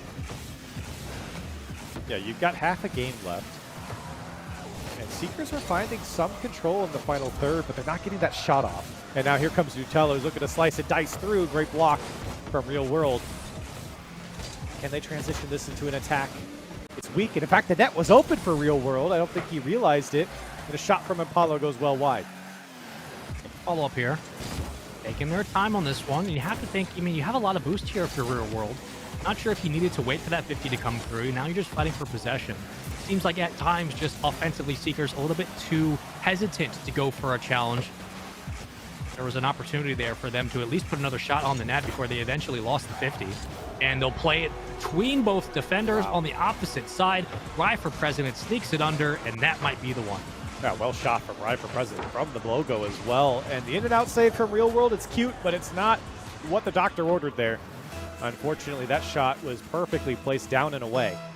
A 4-1 lead now for SpongeBob Puzzle Ball. And another fake kickoff comes out, which means Nutella, well, he didn't have boost to work with. It means Real World will air dribble this one towards the net, and he'll put it in again. Man, this guy's got one thing, but it works. Real World, again, showing us how it's done with the air dribbles. He gets around one as well. I mean, that's just great control, great dribbling. Seekers gonna have to lean on this. I mean, just keep giving him the ball, man. Just let him go to work. It's quality, very high quality, in fact. To set that up so consistently, it's tough. And to beat defenders, especially defenders like Nutella. But here comes Nutella again, picking his spot. It's off the crossbar and in, and a response from him quickly. Yeah, you do all that work, and unfortunately, just immediate counterattack on the other side. Huge 50 win by Rye for President. Nutella, back touch to put it in, sneak it under the crossbar. Still a decent amount of time on the clock. And in twos, anything's possible. We've seen some crazy comebacks, but it does definitely feel like what's worked has worked for Seekers. Just keep chipping away at that lead. Give Real World the ball and find a better way to control these clears. Does so, can't necessarily hold on to the possession. And if you're SpongeBob Puzzle Ball, you can just kick the ball downfield and kill time. Yeah, you can. I think Seekers will give you the ball multiple times as well. Nutella here is just banging it downfield. Unfortunately, didn't have boost. Trying to buy some time for Rye to get involved, but a minute left on the clock. Seekers are going to need to score something with time left on the clock, and of course, maybe string together a kickoff goal along with it if they're going to have a chance. They've killed a lot of time, about 30 seconds gone, and the ball has barely advanced into the blue half. Real World working, just couldn't get it above. Rye for President, going to kick it back into the corner. Situations like this where you're just praying for a low 50 or a booming clear that really helps clear out the defense. 5-2 the scoreline for now, and it looks like Corelli, this will be all she wrote for this series. Potentially another sweep on our hands, but SpongeBob Puzzle Ball have just been on one. Specifically, Nutella in games 1 and 2, but Rye for President has really stepped up and been playing some really consistently clean Rocket League at the midfield. Yeah, absolutely. And I think for Seekers, well, they're going to let in one more here from Nutella. But for Seekers, I mean, this was a game where it felt like things went better for them for longer. But in the end, you know, you brought it up, Spaceman. It's like, when does this game get blown open from Nutella? And it was right around that 2-minute mark is where things started to get away from. I think it was 4-1. And for SpongeBob Puzzle Ball, and especially from Nutella, they were just too much to handle. Yeah. And look, both teams had their opportunities to find success in this series. Seekers played some pretty great Rocket League throughout. They had moments, stretches of really great offense. But again, the separation is what it is. And we talked about it in the pre show because it mattered. Having an SSL and one who's consistently in that rank as well is the difference. Another 1,000-point game from Nutella, 10-23, 549. You look at the shots. I mean, you're looking at 13 shots overall, 3 saves, 1 demo. It wasn't a really physical series, Corelli. It was both teams kind of taking their looks, taking their cuts to the midfield. But Nutella was, I mean, he was the MVP. He just kind of broke the game open, established what the offense was going to do, and they really couldn't stop him.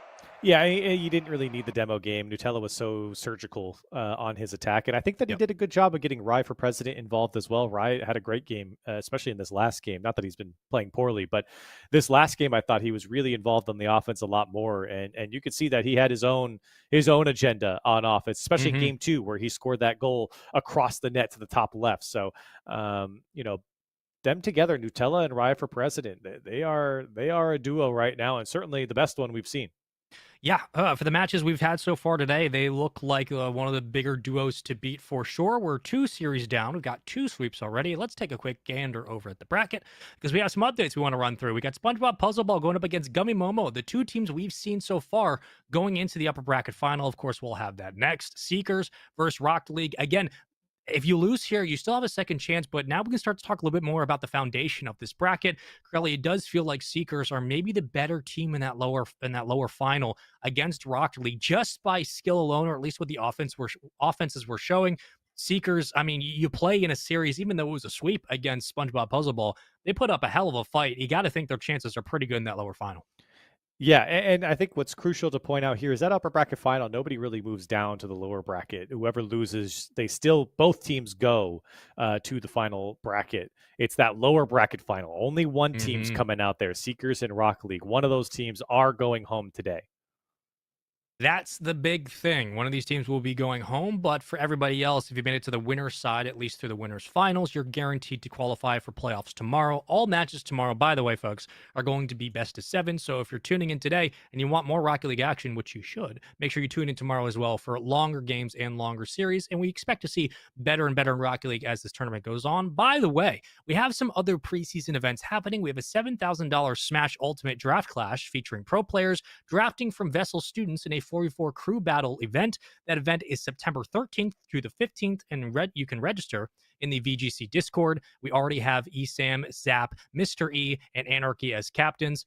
So if you're interested in either participating with those players or you're just a fan and you want to hang out, make sure you get involved in the Discord. We'll have links being pushed around as well through Twitch chat. Again, not only to sign up at myvessel.org for a September 20th Rocket League and Smash Ultimate event, but preseason events like the 7K Smash Ultimate Draft Clash featuring pro players. We're going to be picking up some people from VESL students.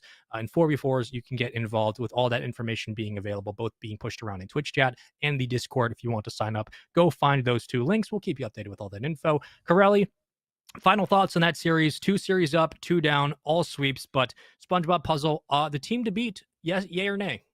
Yes, those are my final thoughts. Is that they are the team to beat so far for what we've seen, at least from this pool. And whoever has to go up against them, it's going to be a rough ride. A few other matches to go, but until we get to that point, you know the drill. We're going to a quick commercial break. When we come back, we continue on here with the VESL Summer Cup 2v2 Rocket League tournament. You're not going to want to miss it. We'll see you in a minute.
Hey, welcome back to the VESL Rocket League 2v2 Summer Cup. I am Corelli, that's Spaceman, and we got ourselves a fun one coming up next because the winners finals, Corelli, is between two teams who have not only not dropped a map, they have swept their way through the tournament so far, but we're starting to see some SSLs hit this lobby. And with that, the pace of play has kicked up quite a bit, and we've seen some slot-sorellas from some of these players. I'm excited. We got Gummy Momo versus SpongeBob Puzzle Ball. Both teams 3-0 in their matches. They come into here undefeated. Both will qualify for the playoffs tomorrow based on the bracket, but only one will have to matchup. How are we feeling? This one is an interesting one because obviously I think that Gummy Bear and Momo Go Loco are near or above the Ride for President's rank. Nutella is still the best player in this lobby, but Gummy Momo seem to have some pretty good cohesion together. I think Gummy Bear, or no, it was Momo who's peaked, I think, in Grand Champ 3 in 2v2 last season. So that's all to just say that he should be familiar with how players like Nutella are going to approach this game, at least on a basic sense. And that might mean that Nutella won't have the same success as maybe he had in the previous. This is going to be a really interesting series because, again, both teams have succeeded when it comes to solo plays, but maybe it's a bit redundant. Let's talk about it. The fact that Nutella is clearly like the superstar on the field, I think for both rosters, he's going to be the X factor. He's going to be basically the tip of the spear for this offense. Will he be that same force that we saw in the prior series, Corelli? Or going in, will Gummy Momo find a way maybe to be able to slow him down? How do you think this one's going to go? Is he going to be the number one player? Yes. No, he will have the same effect. There's no slowing him down in the sense of like he will always be the offensive force for that team. He will always be the biggest threat on the field. But you can mitigate a lot of what he does. And that will come down to teamwork. That will come down to denying him boosts. I think that'll come down to forcing Rye for president to be more active in the game as well.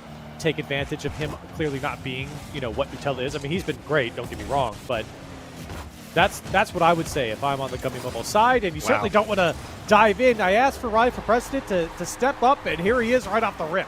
That's a great shout because now he can, again, find space at the midfield, and if they're going to start putting a lot of attention on Nutella, Ryan for President's going to have to be that player to step up, and especially to be efficient in his touches. When it comes to putting the ball away, maybe some extra rebounds, some passes to go errantly, or just being able to clean up defensively, he could be a force in this game.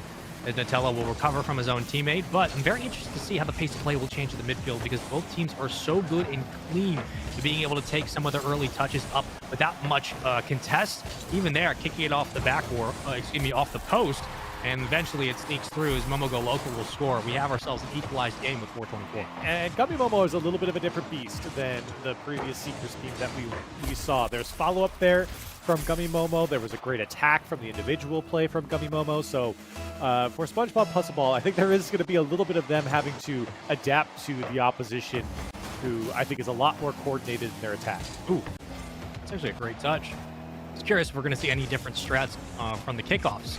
Start game one. Might take some time for that to become a factor, but very early on, good recoveries from Momo Go Loco. Gummy Bear waiting patiently. Will now take his chance. From the sidewall, a lot of space to work with here. Just has to beat one, can't get it out in front and clear it away quickly. Nutella circling in, back towards the net. Nice rotation defensively as SpongeBob Puzzle Ball do what they can to keep this one out, and it kicks off to the other corner. Yeah, and SpongeBob Puzzle Ball are really struggling with holding on to possession right now. They're breaking up the shots from Gummy Momo, or rather, Gummy Momo's missing, putting it well wide. But Gummy Momo, they've done better to catch back up to their own play, get back on the offense.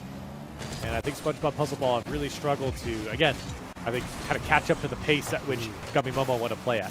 The only problem for this counterattack was the lack of boost. They had a lot of space to work with at the midfield, just didn't have the resources to make it possible. One touch, going to be a bit wide. Very dangerous clear. Right for President, still circling. And into the midfield. So again, each team's gotten a goal on the board, but since then, it's been a foot race to possession on both sides. And you're seeing what happens when that happens, is that Nutella is having way less of an impact than you would have seen in the last game. Though, still, when they get their offense set up, he will be lethal. But Gummy Momo, not allowing that to happen, that's the key to shutting down a player like Nutella. A free Dutch doesn't play off the sidewall and gives possession right back. So a mistake at the midfield from Gummy Momo. Those are going to be the kinds of opportunities that maybe come back to bite them in this series. Two of the better teams in the entire tournament now playing in the winners finals. Both will qualify for playoffs tomorrow. But who will get the upper hand is the big question. Trying to sneak it under. Net's wide open, and they'll get it through. Good patience in the offensive third. Gummy Bear finds the second goal. Yeah, smart from Momo here. He knows he can just take this one in. He doesn't have to score here, but he got 2 to go, and it means his teammate can follow up. Gummy Momo into the lead. Not a bad start at all. Able to shut down Nutella. Taking away the sidewall as well. Ryford President found one at the midfield, but since then, been very quiet from maybe the favorites, given everything that's happened today in this tournament. A lot of time on the board. Momo Go Loco gets one bump off the backboard. Into the midfield we go. Now a chance for Nutella to capitalize. Look out, off the ceiling, and it's an open net in his eyes. That's the type of gameplay that we're going to expect to see from him. It's got to be in and out. Gummy Momo have done well to control the possession of the game, so when Nutella gets his opportunity, he has to strike true, and he finds his equalizer there. Don't waste a lot of time as well, and that's been maybe the name of the game for the offensive Ryford President Nutella. Outside of taking extra looks or opportunities off the backboard, they have not wasted a lot of time, especially from the side wall. When they have their spot and they pick it, they usually go for it pretty quickly. Picked up, Momo Go Loco, around one, trying to juggle into the corner. Possession here. Boys in blue begin to circle. Nutella low on boost, seen that a couple of times. They'll get the corner grab. But still just trying to get through the midfield unscathed as they're getting challenged on every touch. You can see Gummy Momo doing well to hold possession. Clears come right back into the hands of Momo Go Loco. And with no boost, unfortunate that he couldn't attack when it was just Rye for President in the net. The demo was on Nutella. But Gummy Momo winning challenges, passing out, faking through Nutella's challenge. And again, can they set up the shot? Wow. They do. Gummy Bear puts it home, and surgically removing defenders is Gummy Momo. And this setup's great. Pulls the defender wide, immediately cuts back towards the backboard. Gummy Bear immediately out in front as well. They knew exactly how they wanted to pull the defense apart. They executed to perfection. 3-2 with a minute 08. And of all the series today that felt like they could potentially go the distance, or at least be close all the way throughout, this one has a chance. To the corner, Nutella demo. He got the corner grab as well. That's an open net, but the spawn will be there in time. And the bump off from Rye for President keeps that one out. SpongeBob Puzzle Ball has to figure out how to get their offense going. How can they lock in Gummy Momo, who have not had to play much defense so far in this tournament, at least today. Yeah, they have been on offense for the majority of these games. They're just not getting that far with these touches. Trying to create some speed, some momentum at the midfield, but again, credit to Gummy Momo for how they've posted up at that 50-yard line, just been waiting patiently. And how many times have we been in these stretches where we're fighting for possession through the corner, we're just trying to hold on to the ball, and it's these slow swings off the sidewall that sometimes work into a low 50 like this. And a very interesting game one. Gummy Momo, complete control on the offensive side of the ball. Yeah, smart from Gummy Bear. Again, just forcing defenders to take the challenge, right? This is what we keep talking about in twos. The best way to remove them, especially in that position, is to just take the ball straight into them, force them to act. And Gummy Bear was able to force some bad challenges. Now, a 4-2 scoreline, and Gummy Momo looking to take game one in this best of 5. They do it in pretty convincing fashion. Outside of that opening goal from Rye for President, the biggest takeaway was shut down Nutella. Gummy Momo do just that, and they completely dominated the offensive side of the ball at the midfield. Complete control when it came to keeping SpongeBob Puzzle Ball outside of their own corners, taking the boost away. How many different swings did we see that worked out? Gummy Momo, fantastic game one. 6 shots on the side of SpongeBob Puzzle Ball, 14 for Gummy Momo there in the middle of your screen. Definitely tells you the story of how this went. Gummy Momo, we talked about how they didn't have to play a lot of defense because they were on offense, and the shots showing that. 14 shots in total is a crazy amount. Yeah. Considering what SpongeBob Puzzle Ball has been doing to their competition up until this point. So, and then you tack on the 3 demos as well. It's been a very frustrating game one for the orange side. A very clean game one all throughout, but for Gummy Momo, I mean, just being able to win that battle at the side wall. And how many times did we see SpongeBob Puzzle Ball? They'll get possession, they try to flick it forward with low boost, and they would be met by a wall of defenders at the midfield. Gummy Momo pick up possession, go right back, and it's just not only kills time, but it makes it difficult to really establish some kind of rhythm or some kind of game plan offensively that Mhm. really just wasn't there. SpongeBob Puzzle Ball really shut down for the first time in 4 games. They're the first ones to drop so far the perfect record. Gummy Momo look very, very clean, Corelli. Very clean, and that's the synergy that they have together that I think that maybe SpongeBob Puzzle Ball might not have, considering the late roster changes. And so, listen, they did fine, right? This was not a bad Hmm. game by any stretch of the imagination, but they do need to break out with possession a lot more, and they need to put Gummy Momo on their back foot a lot more. It didn't really feel like they were pushed to their goal line enough. And so for SpongeBob Puzzle Ball, they found themselves just playing defense over and over and over again. And when you get into the defense simulator, that's where games start to get ugly when you give up 14 shots in a game. Volume of shots will be a problem if you're not able to, again, control that midfield. SpongeBob Puzzle Ball have a lot of work out in front of them. Gummy Momo, excuse me, doing a very nice job in game one of dictating the pace. Can they do it here on Forbidden Temple? All series still best of 5, pokes it back towards the net. And low boost was a problem for SpongeBob Puzzle Ball in game one, Curly. They're going to have to be cognizant of their resources here in the second game. Oh, tough ball for Rifle President. Follow-ups there from Momo Go Loco.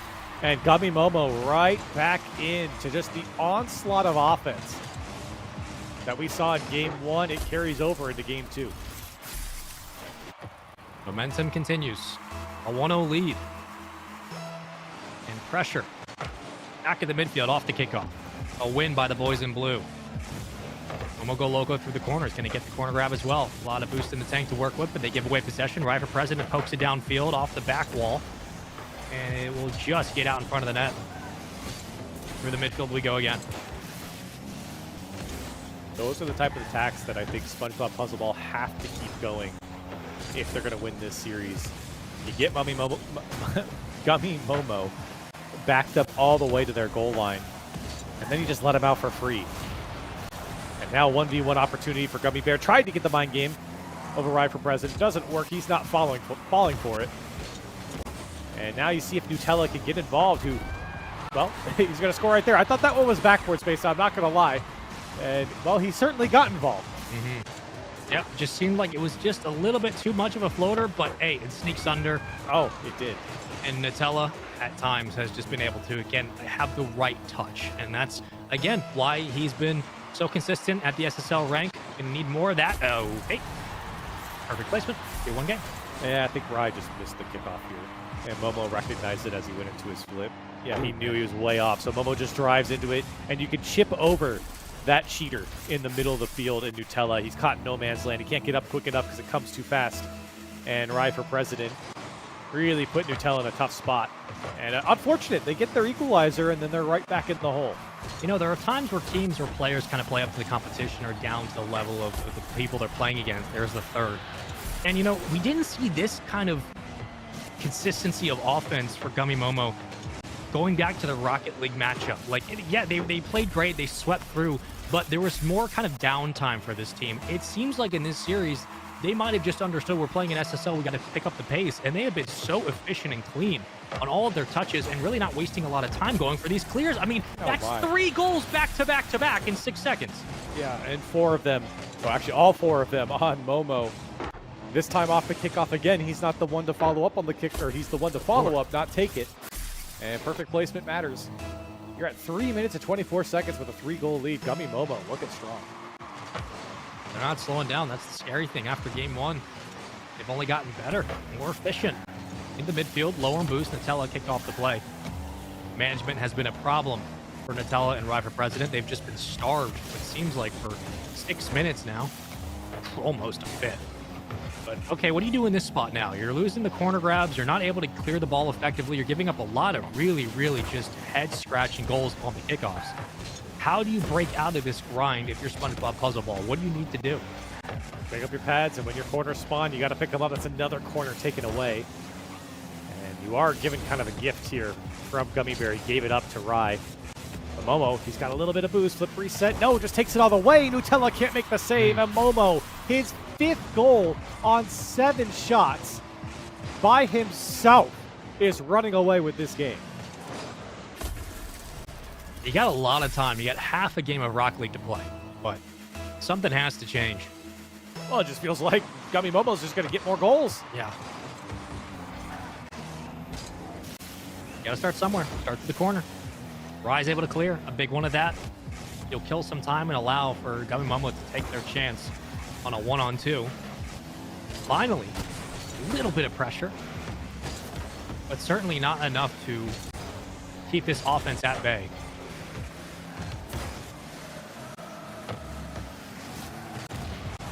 Oof. Oh, 1v2.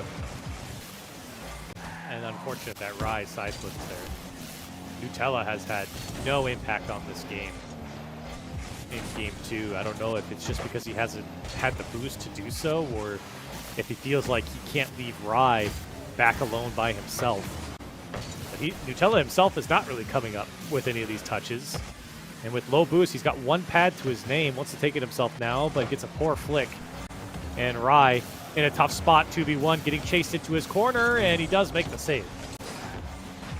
Still losing touches. Boosted the midfield. Nutella finally gets a look out. Minute 30 to go. That one's just a bit wide. First time it seems like SpongeBob Puzzle Ball have been able to keep their offense up, which is a good sign. But it has not amounted to much. And Rye for President was so deep there. Gummy Momo are afforded the offense. That one's floated over his head just wide of the post. No boost for Rye. That's why picking up those pads are so important. We have a lot more to work with. Nutella says he has enough, but he's also out of boost, so there's not a lot of opportunity here for SpongeBob Puzzle Ball on this one. Well, cleared out for the moment as Rye for President backed up. Maybe another. Oh, just barely. So close to being able to hit the crossbar and a down under, but you know, this has just been a one-team show in Game 2. It was very different in Game 1. Both teams traded blows back and forth. Highly contested. But this has been a dominant showing. Man, we had literally 3 goals off of 3 kickoffs in under 4 seconds. A dominant showing from the offense of Gummy Momo, who did not look like this in their prior series, but it's just credit to their ability to adapt to their competition and just play the style of Rocket League they wanted to play. Yeah, we might have downplayed them just a little bit. They had a great first series. It was nothing to really pick them on. It was just mostly, I think their competition was well below them. This, you're seeing a competition that maybe matches their skill, and they are just completely all over them. Like you said, really playing up and down to their competition. This has been a game. Game 2 was a bit of an anomaly. It was a bit of a clinic here from Gummy Momo, but I think again the efficiency of this offense is the only through line that exists between the first 2 games. Now going into Game 3, series point. Again, if you lose in your SpongeBob Puzzle Ball, you're not done. You're not out of this tournament. You will qualify to tomorrow, but this is a bit of a wake-up call for this team now with backs against the wall. Corelli, you give up 817 points to Momo Go Loco, 5 goals by himself, all 5 for this team. You know, it was just the speed in which these goals were going through and how quickly SpongeBob Puzzle Ball were losing the boost in the corner, how quickly they were getting pressured. It just never felt like they had an opportunity to actually exist on the field for any amount of time that wasn't contested. Yeah, it happened so quick, right? And you talked about the kickoff goals that happened too. I mean, that's what happens, right? You give a goal up and then 2 kickoff goals in a row, you're in the hole deep. So for SpongeBob Puzzle Ball, you got to get Nutella involved in the offense again. I think he didn't do a good job of controlling his own boost as well. I think he felt that he had to be everywhere all at once, and you simply just cannot collect enough boost to do so, especially when the opposition is taking away the corners and controlling the midfield. It's so hard to pick up enough boost to be everywhere all at once. So you have to focus on what you can control, and those are the boosts in front of you, right? The pads in your box, and then bringing that ball down, forcing defenders to think about where you're going to go and not just blasting it downfield. Hey, remember that at myvesl.org, there are a variety of esports tournaments you can get involved with. Things like Rocket League, Smash Ultimate, and even potential Fortnite coming up on the horizon in September. September's going to be a big month for VESL esports. So if you're a high school kid, you're a player, you're a competitor, and you're looking for more competition in these types of games, go to myvesl.org and find out more information about September specifically, with featured games like Rocket League, Smash Ultimate, and even a Smash Ultimate Draft Clash featuring pro players and some VESL students in a 4v4 crew battles event. We got Fortnite potentially on the docket. Go check it out. We'll have links being pushed around the chat. Make sure you get involved, because high school esports is, of course, the future.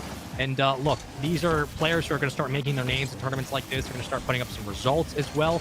All these will be tracked by Liquipedia to count. This is a great way for a lot of young talents to not only make a name for themselves, but to start getting scouted early. Because look, CRL's on the horizon. High school Rocket League is getting bigger and bigger every year. Pirelli, these are where like scouts and coaches and colleges really make their mark and who they pick up in these kinds of events.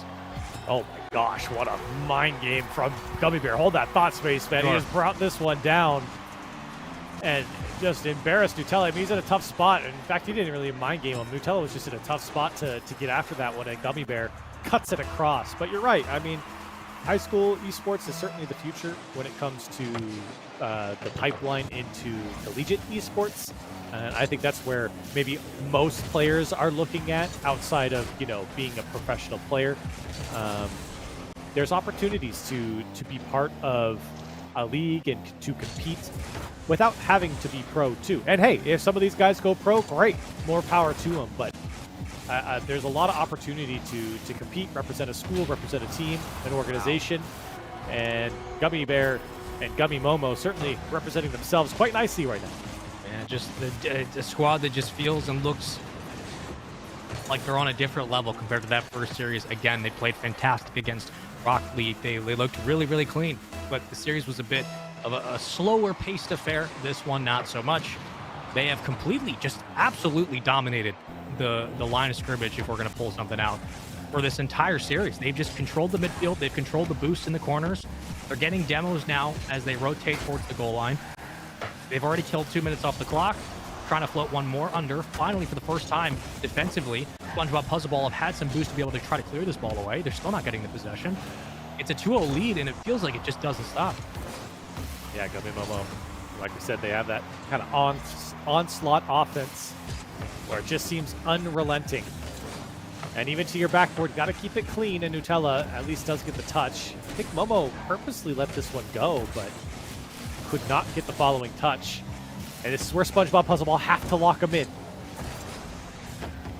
Got to keep your boost as well. They'll get the midfield grab, give up a bit of space, but nothing to worry about.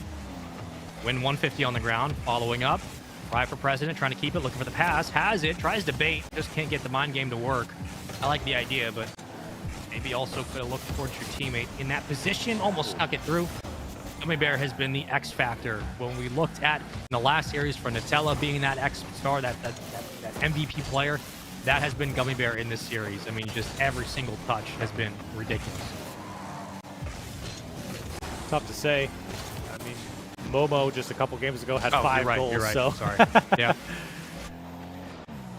He certainly has been putting in the work. But a 2-goal lead for Gummy Momo right now is a comfortable one with the way the series has gone, but still attainable for SpongeBob Puzzleball if they're able to kind of get their offense going. I think Nutella's allowing Rye for President to kind of play downfield and then see what comes out. Unfortunately, Rye for President not rotating back in, didn't have the boost to do so. As Gummy Momo happy to run out the clock. Bounce pass, why not? Maybe? Double? Oh my. Double over 2 and a 3-0 lead. And a hat trick for Gummy Bear. And this one, I'm surprised he was able to pull out. I thought Nutella was going to get in the way of that one, but a great initial touch. And then to follow up as well, clinical from Gummy Bear. All the series, it was Momo Go Loco, and now in game 3 to put it away, Gummy Bear. Everybody get involved. First kickoff that feels like it doesn't go right into the net in a while. Nutella trying to follow, set it up, and just a bit of a miscue there. And an open net, that might be it. And it should be 4-0. This is just kind of a victory lap here for Gummy Momo. Yeah, and a rightfully earned one as well. I mean, for SpongeBob Puzzleball, you know, they're trying to force it at this point. They were down 3 at that moment, trying to push numbers, trying to win a challenge that trickles into the net. you know that your back's against the wall. You start to get desperate, and you can't blame them, but with a minute left, Gummy Momo, and here they come again. Momo, maybe another one, as Rai is able to at least clear this one down, and maybe an opportunity. That one's just a bit wide, and Gummy Momo able to get out. Very long clear. Again, just takes extra time off the clock. You know, we thought this series could be going the distance. I don't think any of us expected this to be the one-sided affair that it turned out to be. Gummy Momo have just been way too good, way too consistent, and way too clean across the board. 30 seconds to go. A victory lap to end this series in a sweep and a 4-0 lead in Game 3. Momo Go Loco, the MVP of the series, and in this Game 3, it's been Gummy Bear who's put on a clinic and really stepped up. And I think it's important, you know, synergy matters. And you're seeing that here with Gummy Momo. Yes, maybe Nutella is the highest rated player in this lobby, but Gummy Momo, they played together before. Obviously, they're comfortable with each other. They clearly play off of each other quite nicely. And you saw that in the first series. You're seeing it now. Gummy Momo going in as number 1 from this pool. Very, very good and a scary squad for everybody else. I'm curious how Group B's looking and what kind of competition we got over there, because good Lord, this team looks like they are firing on all cylinders. If they go into the playoffs tomorrow with this kind of execution and this kind of synergy, they are going to be one of the toughest squads to beat in this tournament. Again, all matches tomorrow will be best of 7s. That's the breakdown. I mean, Gummy Bear, best game of the series out of them. 4 goals, 7 shots, 1 save. But Momo Go Loco really was the superstar in this one. Corelli kind of really took over. And again, that stretch in Game 2 of like 3 goals back to back to back was just, I think that was the dagger in this series, just the way it unfolded. Yeah, I think all hope kind of faded away from the opposition because it just felt like Gummy Momo were going to be too strong, and they were. And again, synergy matters. You see in 2v2, it's so important. They were never caught off guard. There was very few times where it felt like SpongeBob was able to kind of put together any sort of attack that threw them off, especially defensively and on the transition. I felt like Gummy Momo did a great job of preventing that transition at all. So for Gummy Momo, they're looking quite good going into that final bracket. They look very, very good, and this is a team that it just feels like, look, if they keep the synergy going, they have a chance to potentially go all the way. But for other squads, you know, we get into this nice discussion now of, well, if you have a player that's SSL, like that's great, but now it comes down to what does that actually mean cohesion-wise for this team? Are they going to have enough to be able to take it the distance? Let's take a quick look over at the bracket real quick before we go to a commercial break, because I want to take a look just how we've gotten to this point. We start off with a couple of sweeps, and we have kept that as the song of the day, Corelli. It's been sweep after sweep after sweep, but Gummy Momo, I mean, it's just been one impressive sweep after the other. I think that was the most impressive one so far today. Yeah, that's a huge win, and I did not expect that one to be a sweep, and I think that's why we say it's so impressive. We thought maybe SpongeBob Puzzle Ball might get at least a game or two, if not win that series. So Gummy Momo proving everyone wrong, or at least us wrong, and rightfully so. They were dominant in that one. So we're left with just our lower bracket final. Reminder: SpongeBob Puzzle Ball do not go home. They still qualify for tomorrow, just as a lower seed. But that lower bracket final, Seekers and Rock League, that one we're sending someone home. We definitely are. We got ourselves an elimination match down on the lower side of the bracket, which, of course, will be our final series of the day. But we will be taking a look at the overall playoff bracket when we come back from our commercial break. Corelli, closing thoughts here on Gummy Momo, how they look. Do you think they're poised to make a run? Are we going to see any teams kind of meet their match? All of it's speculative, of course, but what are you thinking? I think that Gummy Momo, I mean, I haven't seen the other side of the bracket. You know, we were not watching those games. So, but I think that I'm happy to pit Gummy Momo against any of them right now. I like it. Let's take ourselves a quick break. And when we return, we will come back with not only a quick look over at the playoff bracket, which will again conclude tomorrow, but we'll get into our last match of the day for the lower finals. It's going to be a fun one. We send somebody home. Who will it be? We don't know. We're going to find out after the break.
Welcome back to the VESL Rocket League 2v2 Summer Cup. Hi, how you doing? I'm Spaceman, that's Corelli. We got ourselves one more match on the day on the docket, a lower bracket final. Somebody's got to go home, Corelli. Let's take a look at the bracket because we have ourselves not only the playoff bracket for tomorrow, barring the match we're about to see, but we have ourselves some new information we're going to get into. But Corelli, look, we got one more match on the docket today. One team has to go home.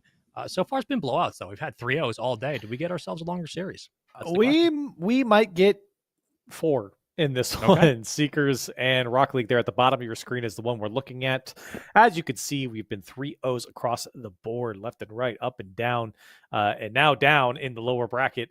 We got to send someone home, like we said before the break. Seekers and Rock League, both these teams have lost. Seekers lost to SpongeBob Puzzle Ball, and Rock League lost to Gummy Momo, 2 teams that we just watched in the previous matchup. So Seekers and Rock League, Spaceman, I feel like it's tough.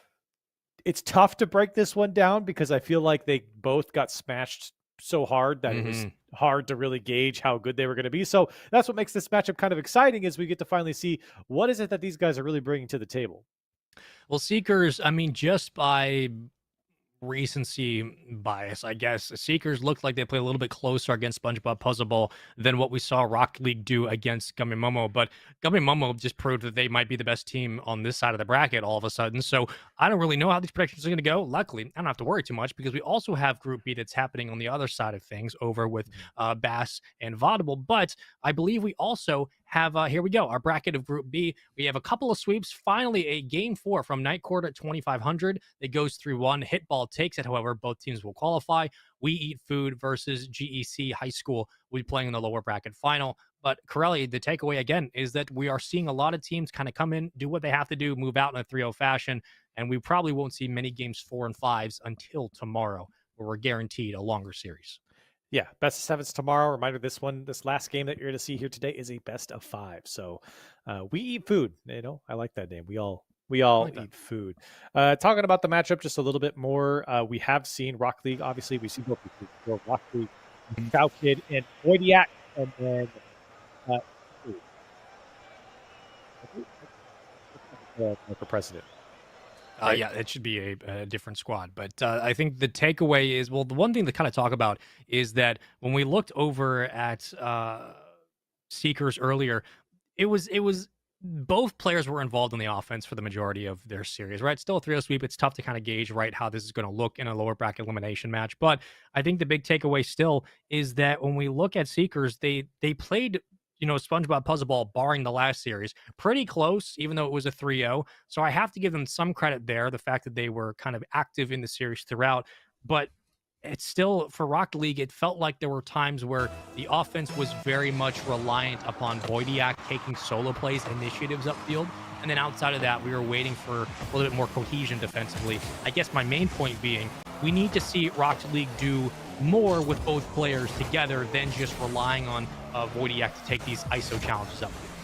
Well, we do have the right team in here for Seekers. It's Impala and Real World. If you remember, Real World was the one who kept taking it up in air dribble. It was just rock solid with that play. Impala getting involved, and a 1-0 lead for Seekers. Oh, great way to start. Little bounce off the side wall. Impala's had a couple of times where he's kind of like fallen over his own car and then recovered nicely. Punches it through. Cybertruck's weird, man. I'll give you that. Off the kickoff. We'll see what we get. And for Seekers, a welcome first goal. They were able to hang in there earlier on, but things started to get away from them as they played against SpongeBob Puzzle Ball. Yeah. And same thing for Rock League. Their first game was rough against Gummy Momo. I think they lost like 7-1. But they were able to kind of hone that game in and actually played Gummy Momo quite close in a couple of those games. But for Seekers, their biggest asset has been Real World and his air dribbles. Rock League are going to have to come with something to compete with that. How do they counter? Maybe the big question through the midfield. Boydiak rocking the Dignitas decal. Love to see it. His teammate in the SSG. Ooh, dead center net. Punches it through in a 1v2. Well, we talked about Real World and his impact from Seekers, but Boydiak, he's been stellar for Rock League this time. He's doing it all himself. Wow. Even the dunk on Impala there on the goal line. Boydiak getting involved and getting a piece of everyone on the opposite side. finds his equalizer. Let your teammate go to work. You know, just give him the ball and get out of the way sometimes. That's what you need. Wojciak was a standout in the prior series, the main factor on offense for this team. Already similar situation here in game 1 for our lower bracket final. Somebody will have to go home. So best of 5 means that at least one team will be packing their bags out of this tournament. Caught, Real World, just trying to bring it dead center.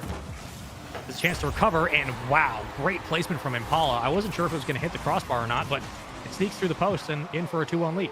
Yeah, great shooting here coming out from Impala. Hard on the ground, near the ground, low and away from defenders there from Impala. So the finishing much better from Seekers in this game so far, and they're capitalizing on their opportunities. Much more space between these two teams than our last series, which is a good thing, I think, for both squads. Get some time to maybe think about how you want to bring this ball upfield. Speed of play will be a factor moving forward into the playoff brackets tomorrow, but for now, Impala carrying, juggling, doing a nice job at that. Back into the offensive third. Real World going to take it to the side wall. Will not escape for free. Chipped away. Free ball. Wojciak trying to recover. Looks for a bump. And no collapse from his teammate. Just a bit late, but still some hesitancy on the other side as both teams look for their opportunities. It's good from Impala just to break things up. And he gets the mid boost. Now Real World, you know where he's going with this one. Air dribble to attack the net. He's got 2 there, and the dunk. Is it in for Real World? Man. What a dunk! A 2-goal lead for Seekers, and Real World once again making the air dribble work. He knows he's going to get challenged, so immediately throws the hood of his Octane down just in the nick of time. Great little touch, perfect placement, 3-1 lead. In a very close game 1 between both teams. Again, it has not been a blowout regardless of what the score says, but this is where one team starts to kind of break away. So if you're Wojciak or the Kachow kid, this is where you would love to be able to find a couple of opening picks, maybe a second goal. The net's wide open. It's going to be 4-1, and things start to look a little bit dangerous now in game 1. Man, Impala's really coming to life. I feel like we didn't get to see much of him, or rather, he didn't have a big impact against SpongeBob Puzzle Ball, but boy, is he having an impact here against Rocket League. 4-1's the scoreline. You're just past the halfway point, and he's been all over the defense. Half a game to go. Plenty of time, and off the kickoff. Possession yet again. What can Rocket League do with it? Wojciak. Control. Around 1. Needs some help here. He's able to get the corner grab, but still give away possession. And what looked like a member at midfield, I think the Kachow kid was kind of hovering around the midfield line. Gives away some extra space and an immediate counterattack from Seeker. So you would certainly hope that your second striker in that position will be able to maybe shadow a little bit better, cover some of those spots, and keep the offense at bay. Yeah, good pass there from Kachow kid, though, but the shot a little lackluster from Wojciak. Those are the ones that you at least got to put on target. Now the follow. The Kachow kid's too far back. Apollo's backwards. Dangerous here for Seekers, but they do get a good backflip. And Rocket League, I think, a little too slow to react to the situation. Oh, great little body block as well. Wojciak puts it through, cuts the lead in half, but the Kachow kid downfield did his job to perfection. This is what you need just to create some panic on the goal line. Huge block, keeps the defender out of the net, and finds the second goal. Yeah, what a flick from Wojciak. And for Rocket League, they're in this one, Spaceman. Like you said, there's time, minute 25 on the clock. You get Wojciak in some shooting positions, good things will happen. And maybe he can carry this one himself. An extra touch is not enough to break the Seeker defense. Very low on boost, but still stays patient. Gets the midfield perfectly timed and the corner. Try to collapse in on this ball, take advantage of the space. Avoids one bump. Popped free, Real World going right where he likes to, which is basically dead center of the net. Through the corner we go. A lot of time left here. Can Rocket League get downfield? That's the big question. Not a lot of time. Wojciak's got to put something together.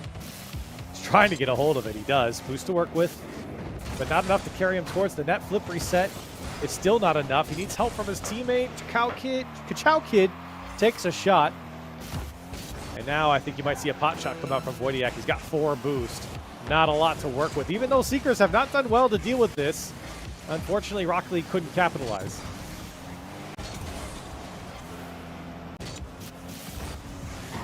You need to drive, and you need it probably about now. You want to make this one realistic in game one. Here we go. Towards the back wall. Still alive. Into no man's land. Tough one to read. And it will be a game one win for Seekers. Again, just kind of war of attrition here as they take the opening game. Still best of 5, but Seekers do a nice job of taking advantage of some of their spots through the corner, winning the boost game as well. Impala, standout, 798. 3 goals, 5 shots, 3 saves. And really the reason why Seekers found the game one win.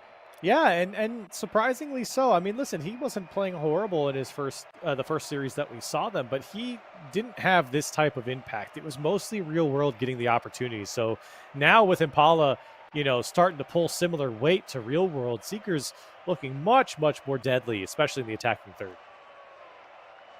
That's going to be the big factor for Rocket League going into this series. The remainder, I should say, is being able to, again, counter a lot of those plays through the corner, making sure they hold on to their boost, and, stopping the volume of shots. At one point, it was 4-1, and that's where it really starts to feel like these games can turn into a grind. But still positives all throughout. I mean, Voidiak looks great in specific spots. I think you just need a little bit more from your duo. You just need a little bit more offensively, especially when it comes to even just shadowing at the midfield. There was chances there where Seekers had space at the midfield. They had plenty of opportunities to really blow the game open, but it seemed like Rocket League overall were not doing a good job of holding down the sidewall, the midfield, keeping the offense of Seekers at bay. And if you don't really contain them, they're going to just start picking their spots. They're going to take the boost away. And Corelli, that's going to be really difficult for a defense to counter.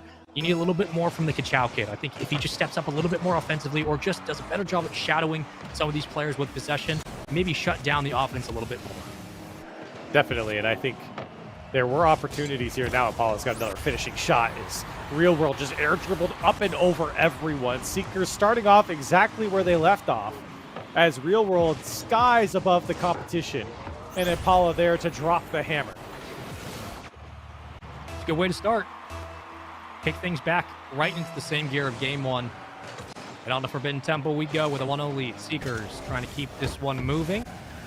Looking for a full day of sweeps here on the mainstream, barring a Rocket League comeback. Do they have it in them? Take it up off the backboard. Kind of a pull shot, and it's just a bit off. But, and again, another crazy clear that somehow works out. Yeah. Rocket League lucky that one was not on target. The best touch from Apollo this time. Rocket League, can they get their bearings? They're running into each other, but Voidiak comes up with it, although he couldn't catch it. He's through one. But now Kachow Kid, he's got to come up big. Does get the read, but are they out of peril? Real World needs a little bit more. He's out there. Apollo again to drop the hammer, but he can't put it away. Their win downfield has plenty of boost to keep this one moving. Real World looking for the pass, has it. Impala, backboard, double. Oh my God. Sneaks it under. It hits the post a couple of times, but it's good as gonna be. It's in, and that's all that matters. A little double tap setup using all of his boosts, and he actually put that one off the post, but it's enough to go in. Seekers up by 2 in commanding fashion. This is where it starts to get a little scary. Still have a lot of time, but again, you want to stop the bleeding here. Bring it through their own side. Clear it carefully. They have a full tank of boost. Voidiak watching it come back down and loses the 50, but now you have to hold on to possession. And Corelli, when you get in these spots, or as a team, are you thinking, let's play the ground game, let's try to hold possession and keep this one on the turf? Or are you trying to meet the challenge in the air and trying to take the fight against Seekers where they're popping these touches? Like, what is maybe your philosophy here for Rocket League to kind of bring this game back down? Well, I think they are doing it a little bit, and it's something that Voidiak's done quite a bit, and that's just bringing the ball down. Bringing the ball down, don't get into the boom ball, because right now Seekers are not only winning, they're building their lead. And you have to bring it to the opposition with possession. You can't just boot it downfield and hope for the best. And right now, plays like this are exactly what I mean. You bring that ball down, and then you put the last man in a really tough position. Obviously for you, a scoring position. And Seekers triple on the board in game 2. Voidiak on the pop. Ooh, has him to beat and perfectly read all the way through the lane. Found one spot to go for it and executed it. Yeah, and this is good for Voidiak to just break through. Impala doesn't really get the read. In fact, never got behind the ball. And that leaves the net open. But with 3 minutes left of the clock, that's the one you need to score if you're Rocket League. You get yourself back into this game.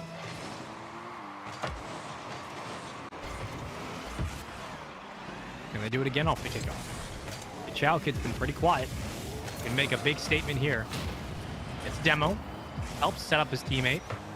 Now you got to collapse. You have the numbers here, and luckily it works out. That's exactly what you want. You pick up a Demo, you set up your teammate, and you keep the offense up.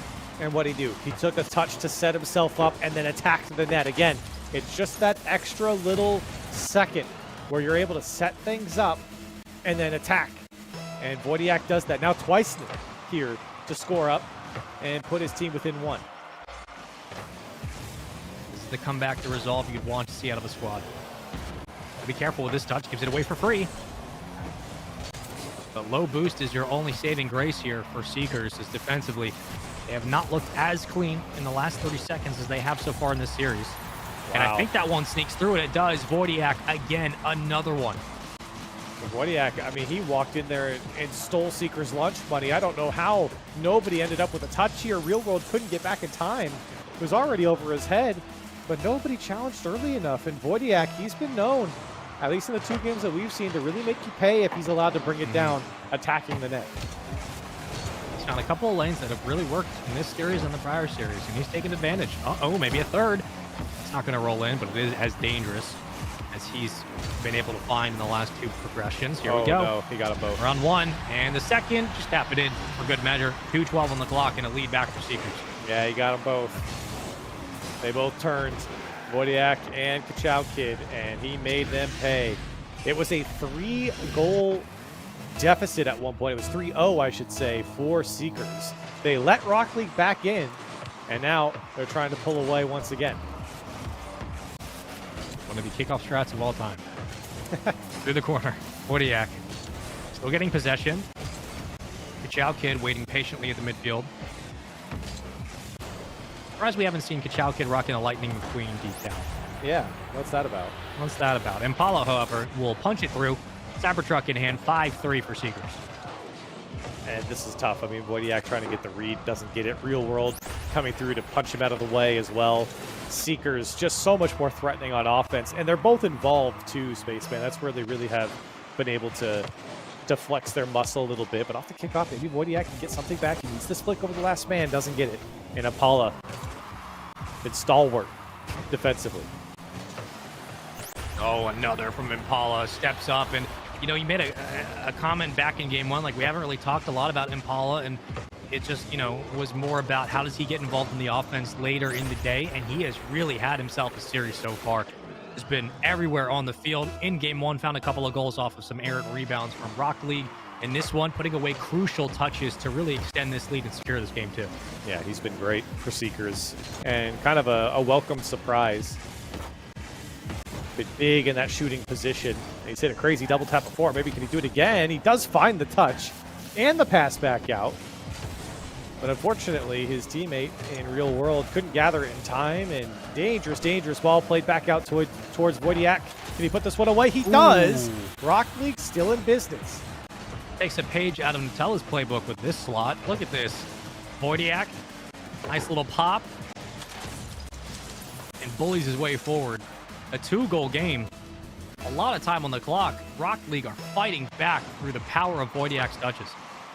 Got to be careful with your Seekers. Don't want to let Rock League in yet again, or at least find that equalizer. They did before at 3 apiece, and now they're fighting back. The length of the field 1 or 2 times, and it's a very different game. And then all of a sudden, you're looking at a 2-0 series lead for Seekers. Just trying to keep this one out. Wojciak with a lot of boost from the side wall. Got to make something happen here. Loses the angle. Chow Kid sets it up perfectly.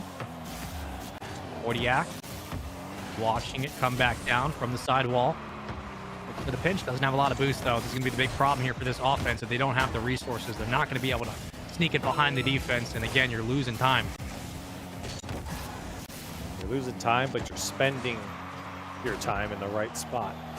Impala flubs his clear as the follow-up there it was, but it was just a split second too late. Wojciak, he's got boost. Unfortunately, couldn't hold on to the ball, and time ticking down.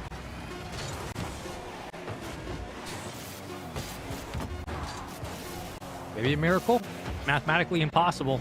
Not enough time on the clock. Seekers stave off a comeback from Rock League, and it's really been Impala's show in this series, but they're up 2-0 in the series. Rock League looked really, really good in this game, too. Much better than the game one start. However, Seekers in a bit of a cruise control, especially when it comes to just putting away those last second touches to extend their leads. 10:51 on the board from Impala. 7 shots, 5 saves. Dude, he was everywhere in this game. Yeah, and 4 goals as well. I mean, Wojciak also put up 4 goals with 6 shots, but didn't get as many saves, so he doesn't get his highest score. But for Seekers, having Impala doing what he's doing right now, I mean, what a relief after their first series where he didn't really seem to get involved. Now, I mean, he's leading the charge. This is, one player starting to really step up. On the other side, I think we're missing that undercurrent that the Kachau could bring. He's had a couple of great centers that have allowed for Wojciak to set up in space and to find some goals, but twos is tough because when one player starts to take over, it really does require at times both players on the other team to start to mitigate that damage. The Kachau kid, outside of being able to sit up and facilitate at times, you're missing his presence offensively, and by him not really contributing in the goal columns that much, it's been maybe the sore spot for this roster so far. So hopefully he can turn it around in game 3 and start to contribute and find some goals. But Corelli, it does feel like at times it's all about setting up Wojciak on the other side. You have 2 options that can score, and it's tough to beat. Yep, and I mean, you're right. It's kind of do or die, right? Your back's against the wall. You're down by 2 in the series. It's best of 5. 1 more, and Seekers are out of here, and you go home. See what happens. This is the Kachau kid. Out some magic, some lightning. Wojciak has been excellent in the past 2 series we've seen. Impala has been on a tear in this one, and Real World just does what he does. Goes right up the gut, dead center net, probably score. We'll see what happens in this game 3. Last series of the day, one team has to go home. A 2-0 series lead for Seekers. On match point, Real World trying to get around both. Does so, gets the corner as well. And he'll just play with his food here, waiting for a setup. Again, for someone like Seekers, or for a team like Seekers, or excuse me, for a team like Rock League, the longer this game can stay tied up, the better. Of course, them being in the lead would be ideal. But you just don't want Seekers to build on their lead, get a lead or build on their lead. That's where things have gotten a little ugly as Real World tries to punch players out of his way. The corner, Impala setting it up. There it is. Great pass in the great center and a 1-0 lead. Yeah, great pass out, but that follow-up is crucial, especially in twos. These passes can be dangerous. They can be a bit of a hospital ball, but no one else was there from Rock League, and Seekers able to fire one home quickly here in the first minute or so. Do we start to see kind of the snowball roll down the hill here when it rains, it pours? Seekers looking for their second. What a touch. Impala starting to find a little bit more control on that Cybertruck than we saw earlier in the day. Curious if the Cybertruck will ever end up being like part of the meta. I don't think it's going to replace the Dominus, but you never know. You never know, but you know, a lot of times if it was going to, it would have, you know. True. That's kind of how the Fennec was as well. Once the Fennec became popular, which is this card here with Wojciak, it was like, it spread like wildfire over the next couple weeks. Really the only other car that did that. Everything else, you know, people just used the Octane because that was the default car. And then people used the Dominus, which was DLC, but it's not something that is super popular anymore. It was popular for a time. A lot of space out in front of you for Wojciak. Not a lot of boost, though. Maybe the one kryptonite for this team. When they get set up in space at times, they don't have enough to continue the play. The Chow kid, off of his own side, picks up the spot, sneaks it under the crossbar, and finally on the board. They finally got a ka-chow from the Kachau kid. Of course he's got that goal explosion, and what a shot from him, and a great setup as well. And Rock League on the board here. Coming up on halftime, you're feeling like this one was going to slowly lull Rock League to sleep, as Seekers were going to sit on their 1-goal lead, but no. Chow Kid comes up big. We were talking all day about the SSLs in this lobby, but Kachau Kid might be the new staple if we see that momentum, that confidence come back out in the last 2 minutes and 26 seconds. Apollo looking for the center. Kachau Kid's already up for it. I like the mentality we got right now. Wojciak waiting. Not a lot in the Fennec to work with. Careful, might give this one away. Able to still sneak it through. And he's going to go for goal here. Chow Kid gets it off the crossbar and keeps the play moving. A couple of quality strikes, and now Wojciak can get the second touch. He does with the defense. Able to jump in front, but good pressure coming out from Rock League. Trying to pull this ball laterally, split up the offense.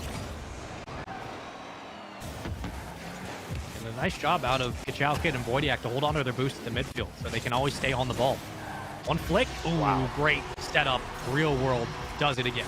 And that type of play I've pointed out a couple times. This is exactly what I'm talking about when it's like bring the ball down, force defenders to think. That little stutter step behind the ball as you collect it slows defenders down, and then they have to make a choice. They know you're going to go for goal here. They know you're going to make a play towards net. Do they challenge? Do they stay back? Is there a passing lane?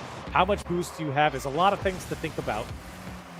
And when you slow it down like that, you really make defenders look silly. And Seeker is better for it.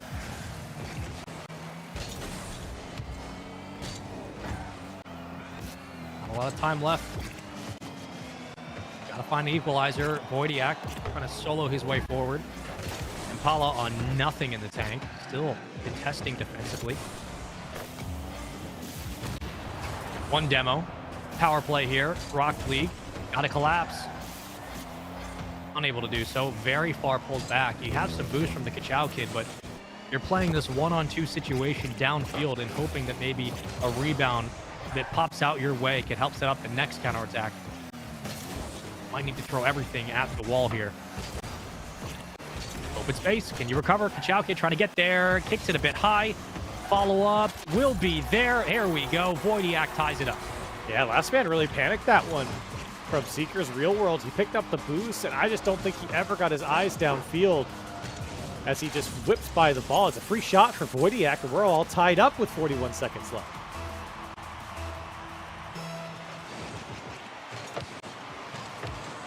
Huge kickoff here. A lot of space. Does he recover? Wojciak trying to go for goal. Just might get it. Had the lead right there in his hands, but just didn't have enough power to kick that one through. Off the back wall. Catching carefully. Seeker's got to go the length of the field. Bumped off one. Oh, it's a bullet towards the net. And Wojciak takes advantage. Yeah, Seekers really let that one get away from them, and Real World just went too far out in front. And sure, you beat the first man, but you set up Wojciak to pick his spot. And Rock League trying to extend this series. I'm telling you, once Chow Kid scored, it's just everything changed. Hit this man the ball. Impala. The midfield grab. Cybertruck. Resets over one. The Chow Kid on the length of the field, just trying to throw it towards the net. It's open. Wojciak gets demoed. Hold on. It's still alive. Caught on a 1v1. Off the ceiling. Trying to keep this one alive. Impala from the corner. Challenged immediately. Wojciak into open space means that Rock League survive in this series. We keep on going, and the start of a potential reverse sweep happens in Game 3. That's what it's got to be. It's got to be a reverse sweep for Rock League, and for them, much tighter game. You got big shots coming out from the Chow Kid. You saw that he was 1 goal on 3 shots. You had Wojciak picking his spot as well, and Seekers did not do a good job of taking care of the ball this game, Spaceman. They gave it up way too many times in that final minute. I don't know if they finally got a little nervous knowing that they were about to close out that series, but this game was a lot closer than the previous ones. And so for Rock League finally coming to life, and at least, if they do go down this series, they walk away with a game win. They do, and it's not always as simple as just one player steps up, one player makes the impact, so therefore that's the win. But I mean, look, Chow Kid picks up that goal. They tie up the game, like you said earlier in that call. Like it was a bit of a lull for about a minute. It just seemed like both teams were kicking the ball around. He picks up that goal. All of a sudden, some confidence gets back into this team. They're starting to win the midfield battle a little bit more. And then Wojciak gets his spots. Chow Kid starts getting physical on the goal line. It just seemed like maybe that was the mental switch. Maybe they just needed to feel like they're all on the same page. From there, Corelli, it was their show the entire way. And now they're probably feeling confident. Yeah, that might be the case. I think that you had Seekers making a lot of mistakes that game. And it's good from Rock League for them to to capitalize on that. Let's see how Game 4 pans out. Is this the end of the series, or do Rock League survive for yet another game?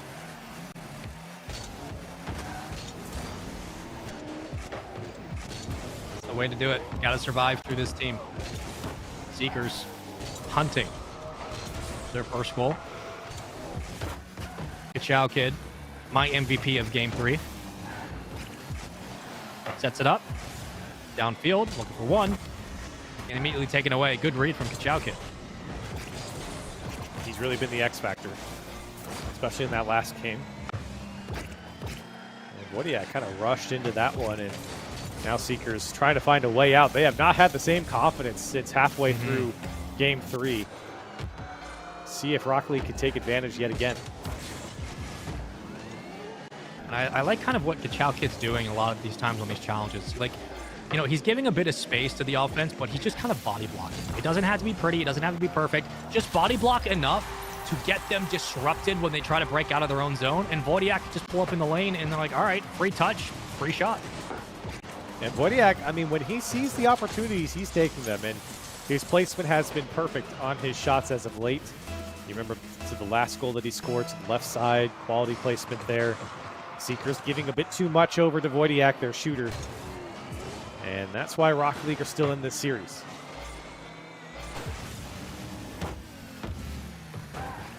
Seekers, I think defensively, they've looked a little shaky at times, a little indecisive, but they still have a lot of presence at the midfield. Now chasing really has been Impala, who's kind of been the tip of the spear for this offense. Oh, long clear. That's off. Still, almost falls in favor. 1-0 lead for Rock League. I think it's the first time in this series they've had the lead outside of their game, their victory last game. So, good sign of things to come. Yeah, that's definitely for the longest time that they've had a lead. That might change. Impala had the last man follow up there. Just goes wide again. Impala not going to go. Real World calls him off. Second touch goes wide. Impala's there, and Seekers able to tie up this game. Yeah, this is like a risky challenge here from Real World. Like, if you're going to send the house, you have to set it up perfectly, and you need to trust your teammate. You need to execute on this touch. The faintest touch, just in time to set up Impala to collapse. Tie game, 3 minutes on the clock. Folks, this is your elimination match, lower finals. Whoever loses this goes home. 2-1 series lead for Seekers. First time we've gone to 4 games today on the A side of the groups, and Wodiak immediately gets the response. Yeah, I mean, this is his bread and butter right here. We've seen this multiple times from him, bringing this ball down, forcing the air dribble bump, or just playing it over the last man. He's certainly been deadly in that position.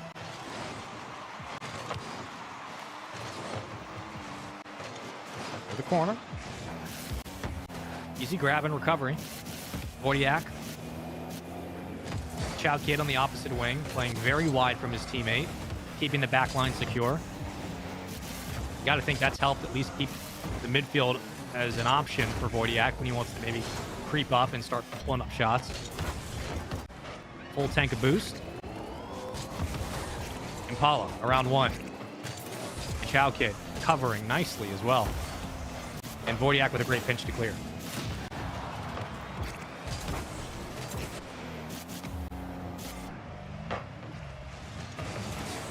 Oh, man.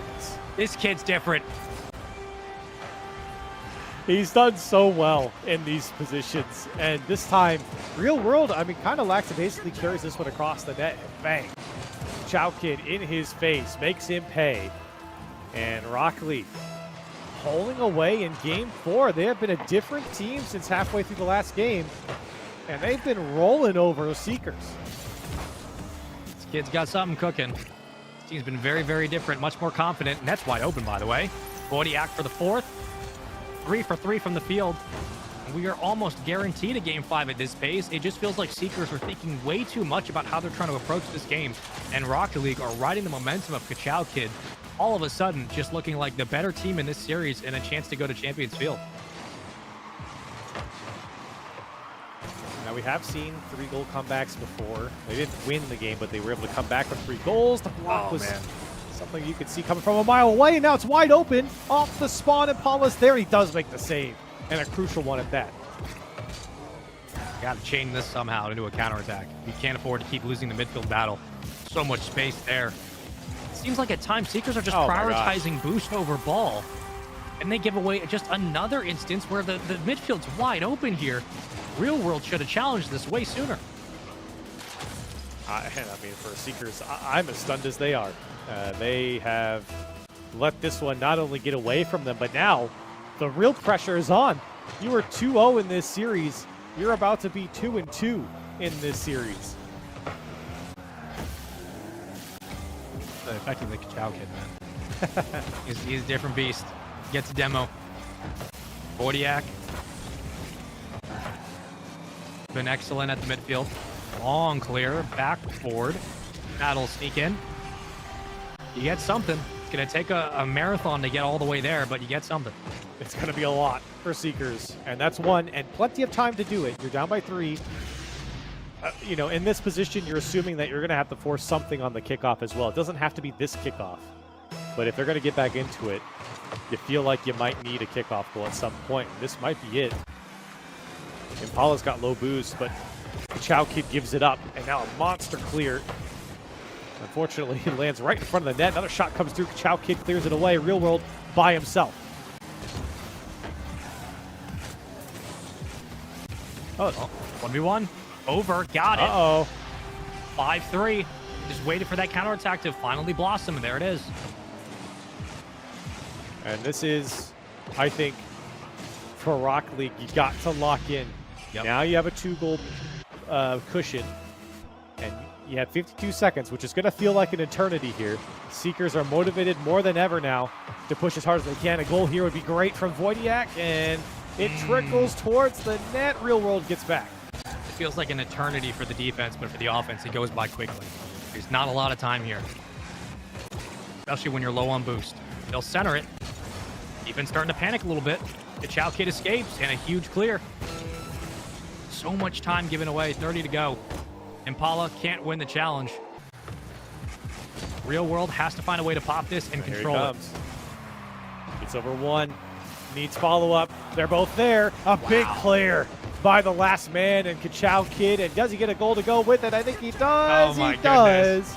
And a monster clear keeps Rock League in this series and might have earned himself a Game 5. I don't know how he 1v2s that save, but gets a goal just to put icing on the cake. 6-3. Folks, we're going to Game 5 for our elimination match. Ka-Chow Kid has turned up to a different level, and this team look way more confident than we've ever seen, and Seekers look absolutely stunned. They don't know how this happened, but they're running into the Ka-Chow Kid, and I wouldn't want to be them. He certainly stepped up. Wojciak has been converting on a lot of his chances as well, and Rock League have forced a Game 5. Not only that, but they are 1 game away from reverse sweeping Seekers, who have clearly gotten in their own heads after Game 2, or midway through Game 2, Game 3 rather, as they've, I don't know, they haven't looked the same. They haven't. Yeah, I mean, you got 738 points from Real World. Like, again, like, there has been offense there, sure, but it feels like Seekers are playing way too patient, way too huddled, and they're leaving so much space open defensively. Like, we saw them play for boost over ball. They leave up a counterattack opportunity for Wojciak, who has so much space in the midfield to bring it forward. They're taking their challenges a little bit later than they're used to. I don't know what Ka-Chow Kid did, but that one goal just completely changed the series, and then all of a sudden, we're looking at a Game 5 reverse sweep opportunity, Corelli. This team has really stepped up. They're doing a great job of winning crucial saves on the goal line. It's not flashy. It's not fancy. It just works. They're just playing clean Rocket League across the board, and they're getting it done.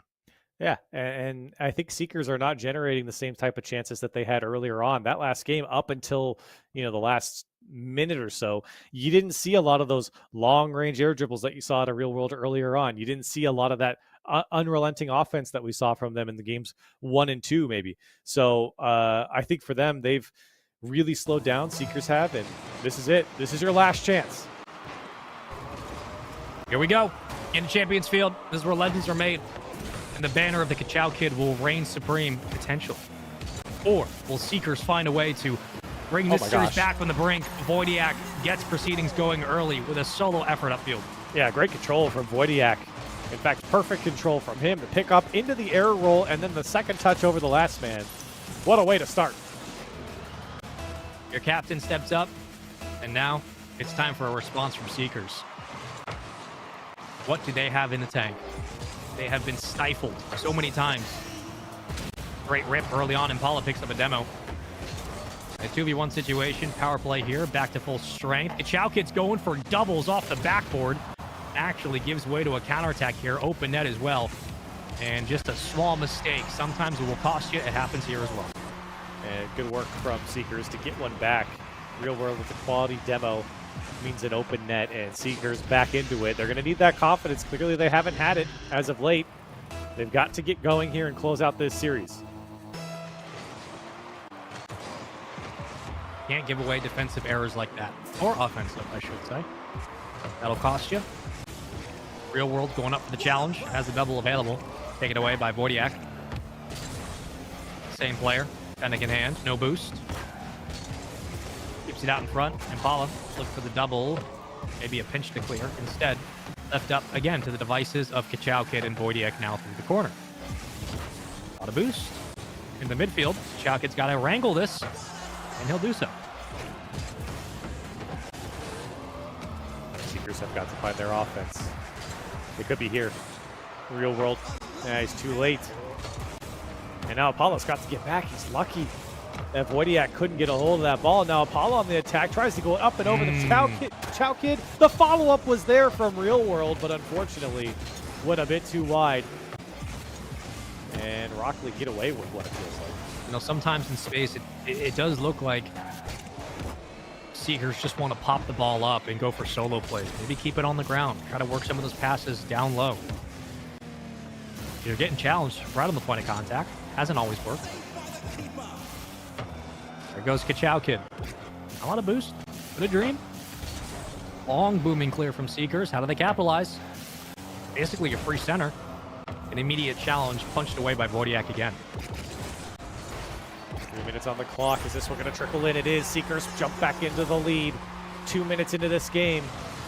And this time it's Impala stepping up again. We've mentioned his name so much earlier on in the series and the series before, but now when we need him most, he's been putting away a goal here for Seekers, and they're back in the lead. Half a game of Rocket League to go on Game 5. Series point for both teams. You lose this, you're done. We will not be seeing you tomorrow for the playoff bracket. Kid kind of booted it. Now have to buy time here. Try to play the ball. Does a nice job. And is able to get the midfield. Wojciak trying to collapse.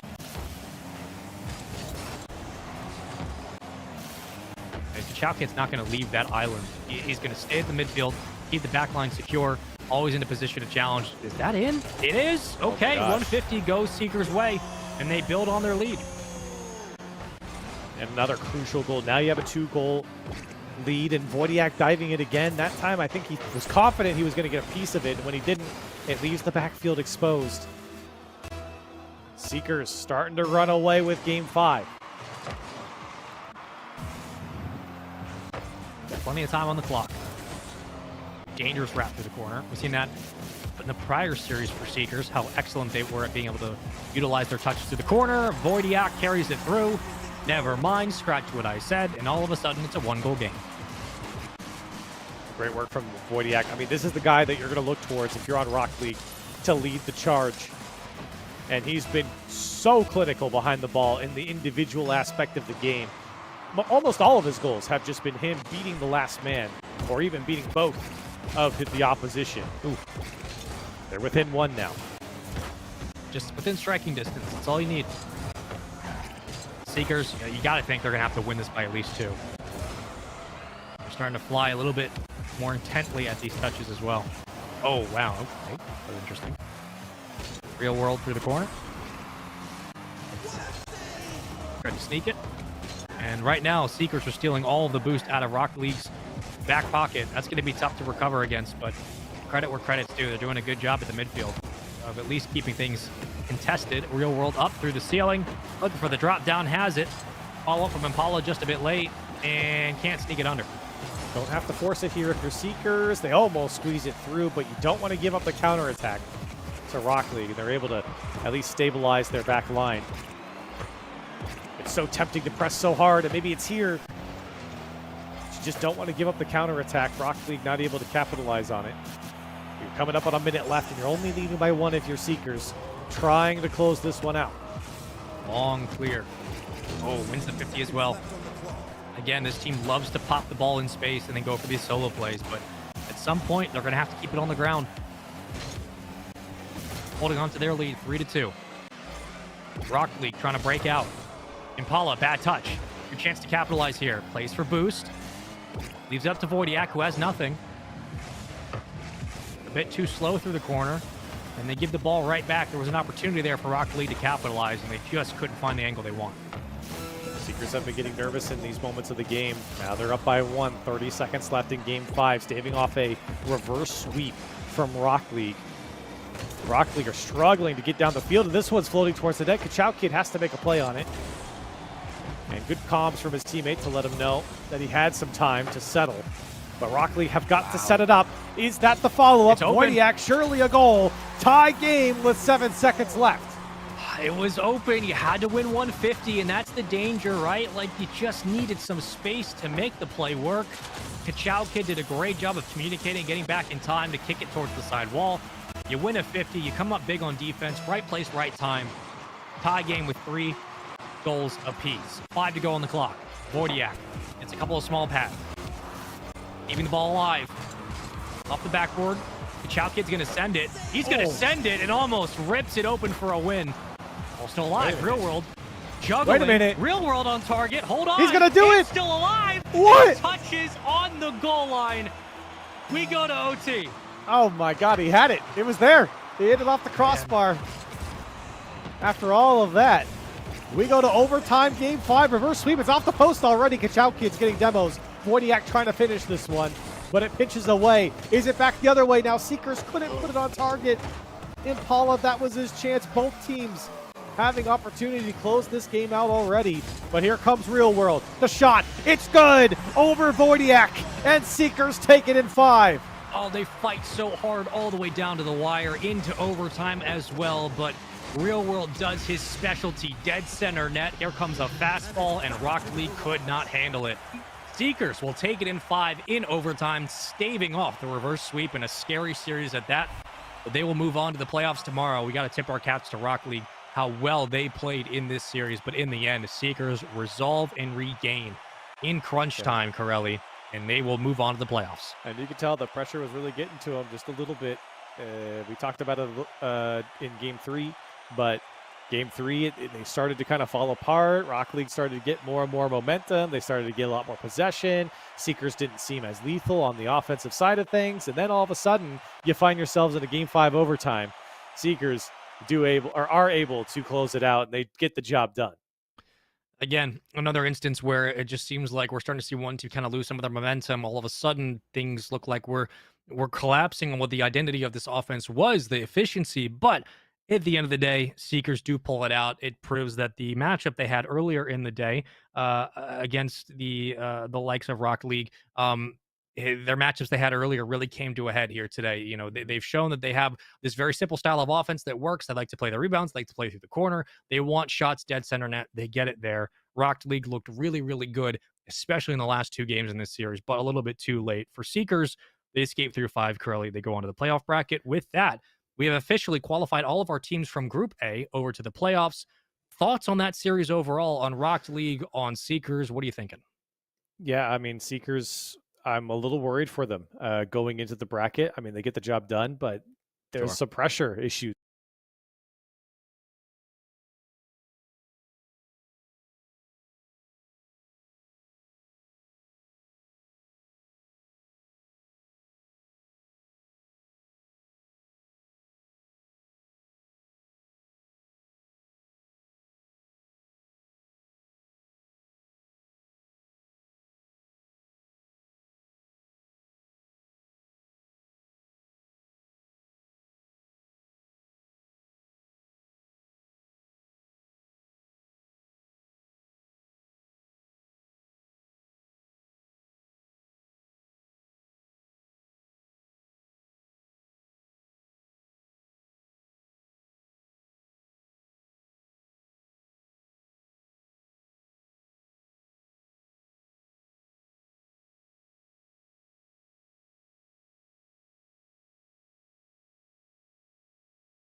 top competitors. You're seeing not only skill match the efficiency, but these are where the SSLs make their money, and these are where the top ranks really show why they're in the top ranks. There are going to be some separations tomorrow that might lead to some. Again, we could be seeing a lot of 4-0s tomorrow. It just that's the way Maybe. sometimes Top Rocket League goes. A lot of 3-0s today doesn't mean we're going to get 3-0s or 4-0s tomorrow. I think we might get some more competitive games, or at least closer games. That game was certainly super competitive there at the end. Yep.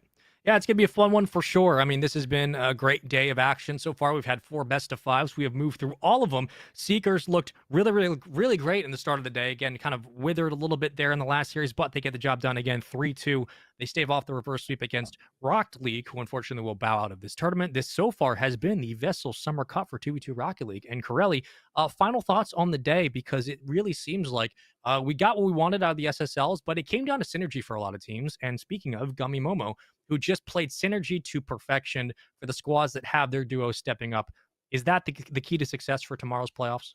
Yeah, synergy is also always going to be super crucial in 2v2. So I'm super curious to see what the other side of the bracket, the other Group B, had in store for us. Obviously, we were here casting Group A, so we didn't see Group B, but Sure. curious to see what teams like Hitball bring to the table and can show with their synergy. Please remember, folks, you can go over to myvessel.org to find more information about upcoming events like Rocket League, Smash Ultimate, even potentially Fortnite. But we have a registration at September 20th that will feature games like Rocket League and Smash Ultimate for North Carolina high schoolers. So if you want to get involved, if you're within the North Carolina region, myvessel.org, myvesl.org. Go find out more information. And if you're a Smash Ultimate player, you like playing or want to compete, or you're brand new and you want to compete in esports, $7,000 Smash Ultimate draft class featuring pro players that are drafting from VESL students in a 4v4 crew battles event. And that's going to happen on September 13th through the 15th. And you can register again through the VGC Discord. We'll have links being pushed around myvessel.org, as well as links available in the Discord. So get involved, find out more information about how you can play in specific esports. And if you like Rocket League, continue to stay involved in not only this tournament, but more coming down the line. We will have our playoffs for tomorrow, but that wraps up all of the action today for the VESL Rocket League 2v2 Summer Cup. We've gotten through 4 best of 5s. All matches tomorrow will be best of 7s. We'll be joined by the full group of people. Myself, Corelli, Vaudable, and Bass will all be there tomorrow to bring you through the action. But so far today, that does it here for us. Thank you all so much for watching. We'll see you guys at the same time tomorrow. Make sure to get some good rest. Keep your wheels up and greased, and we'll see you on the field tomorrow.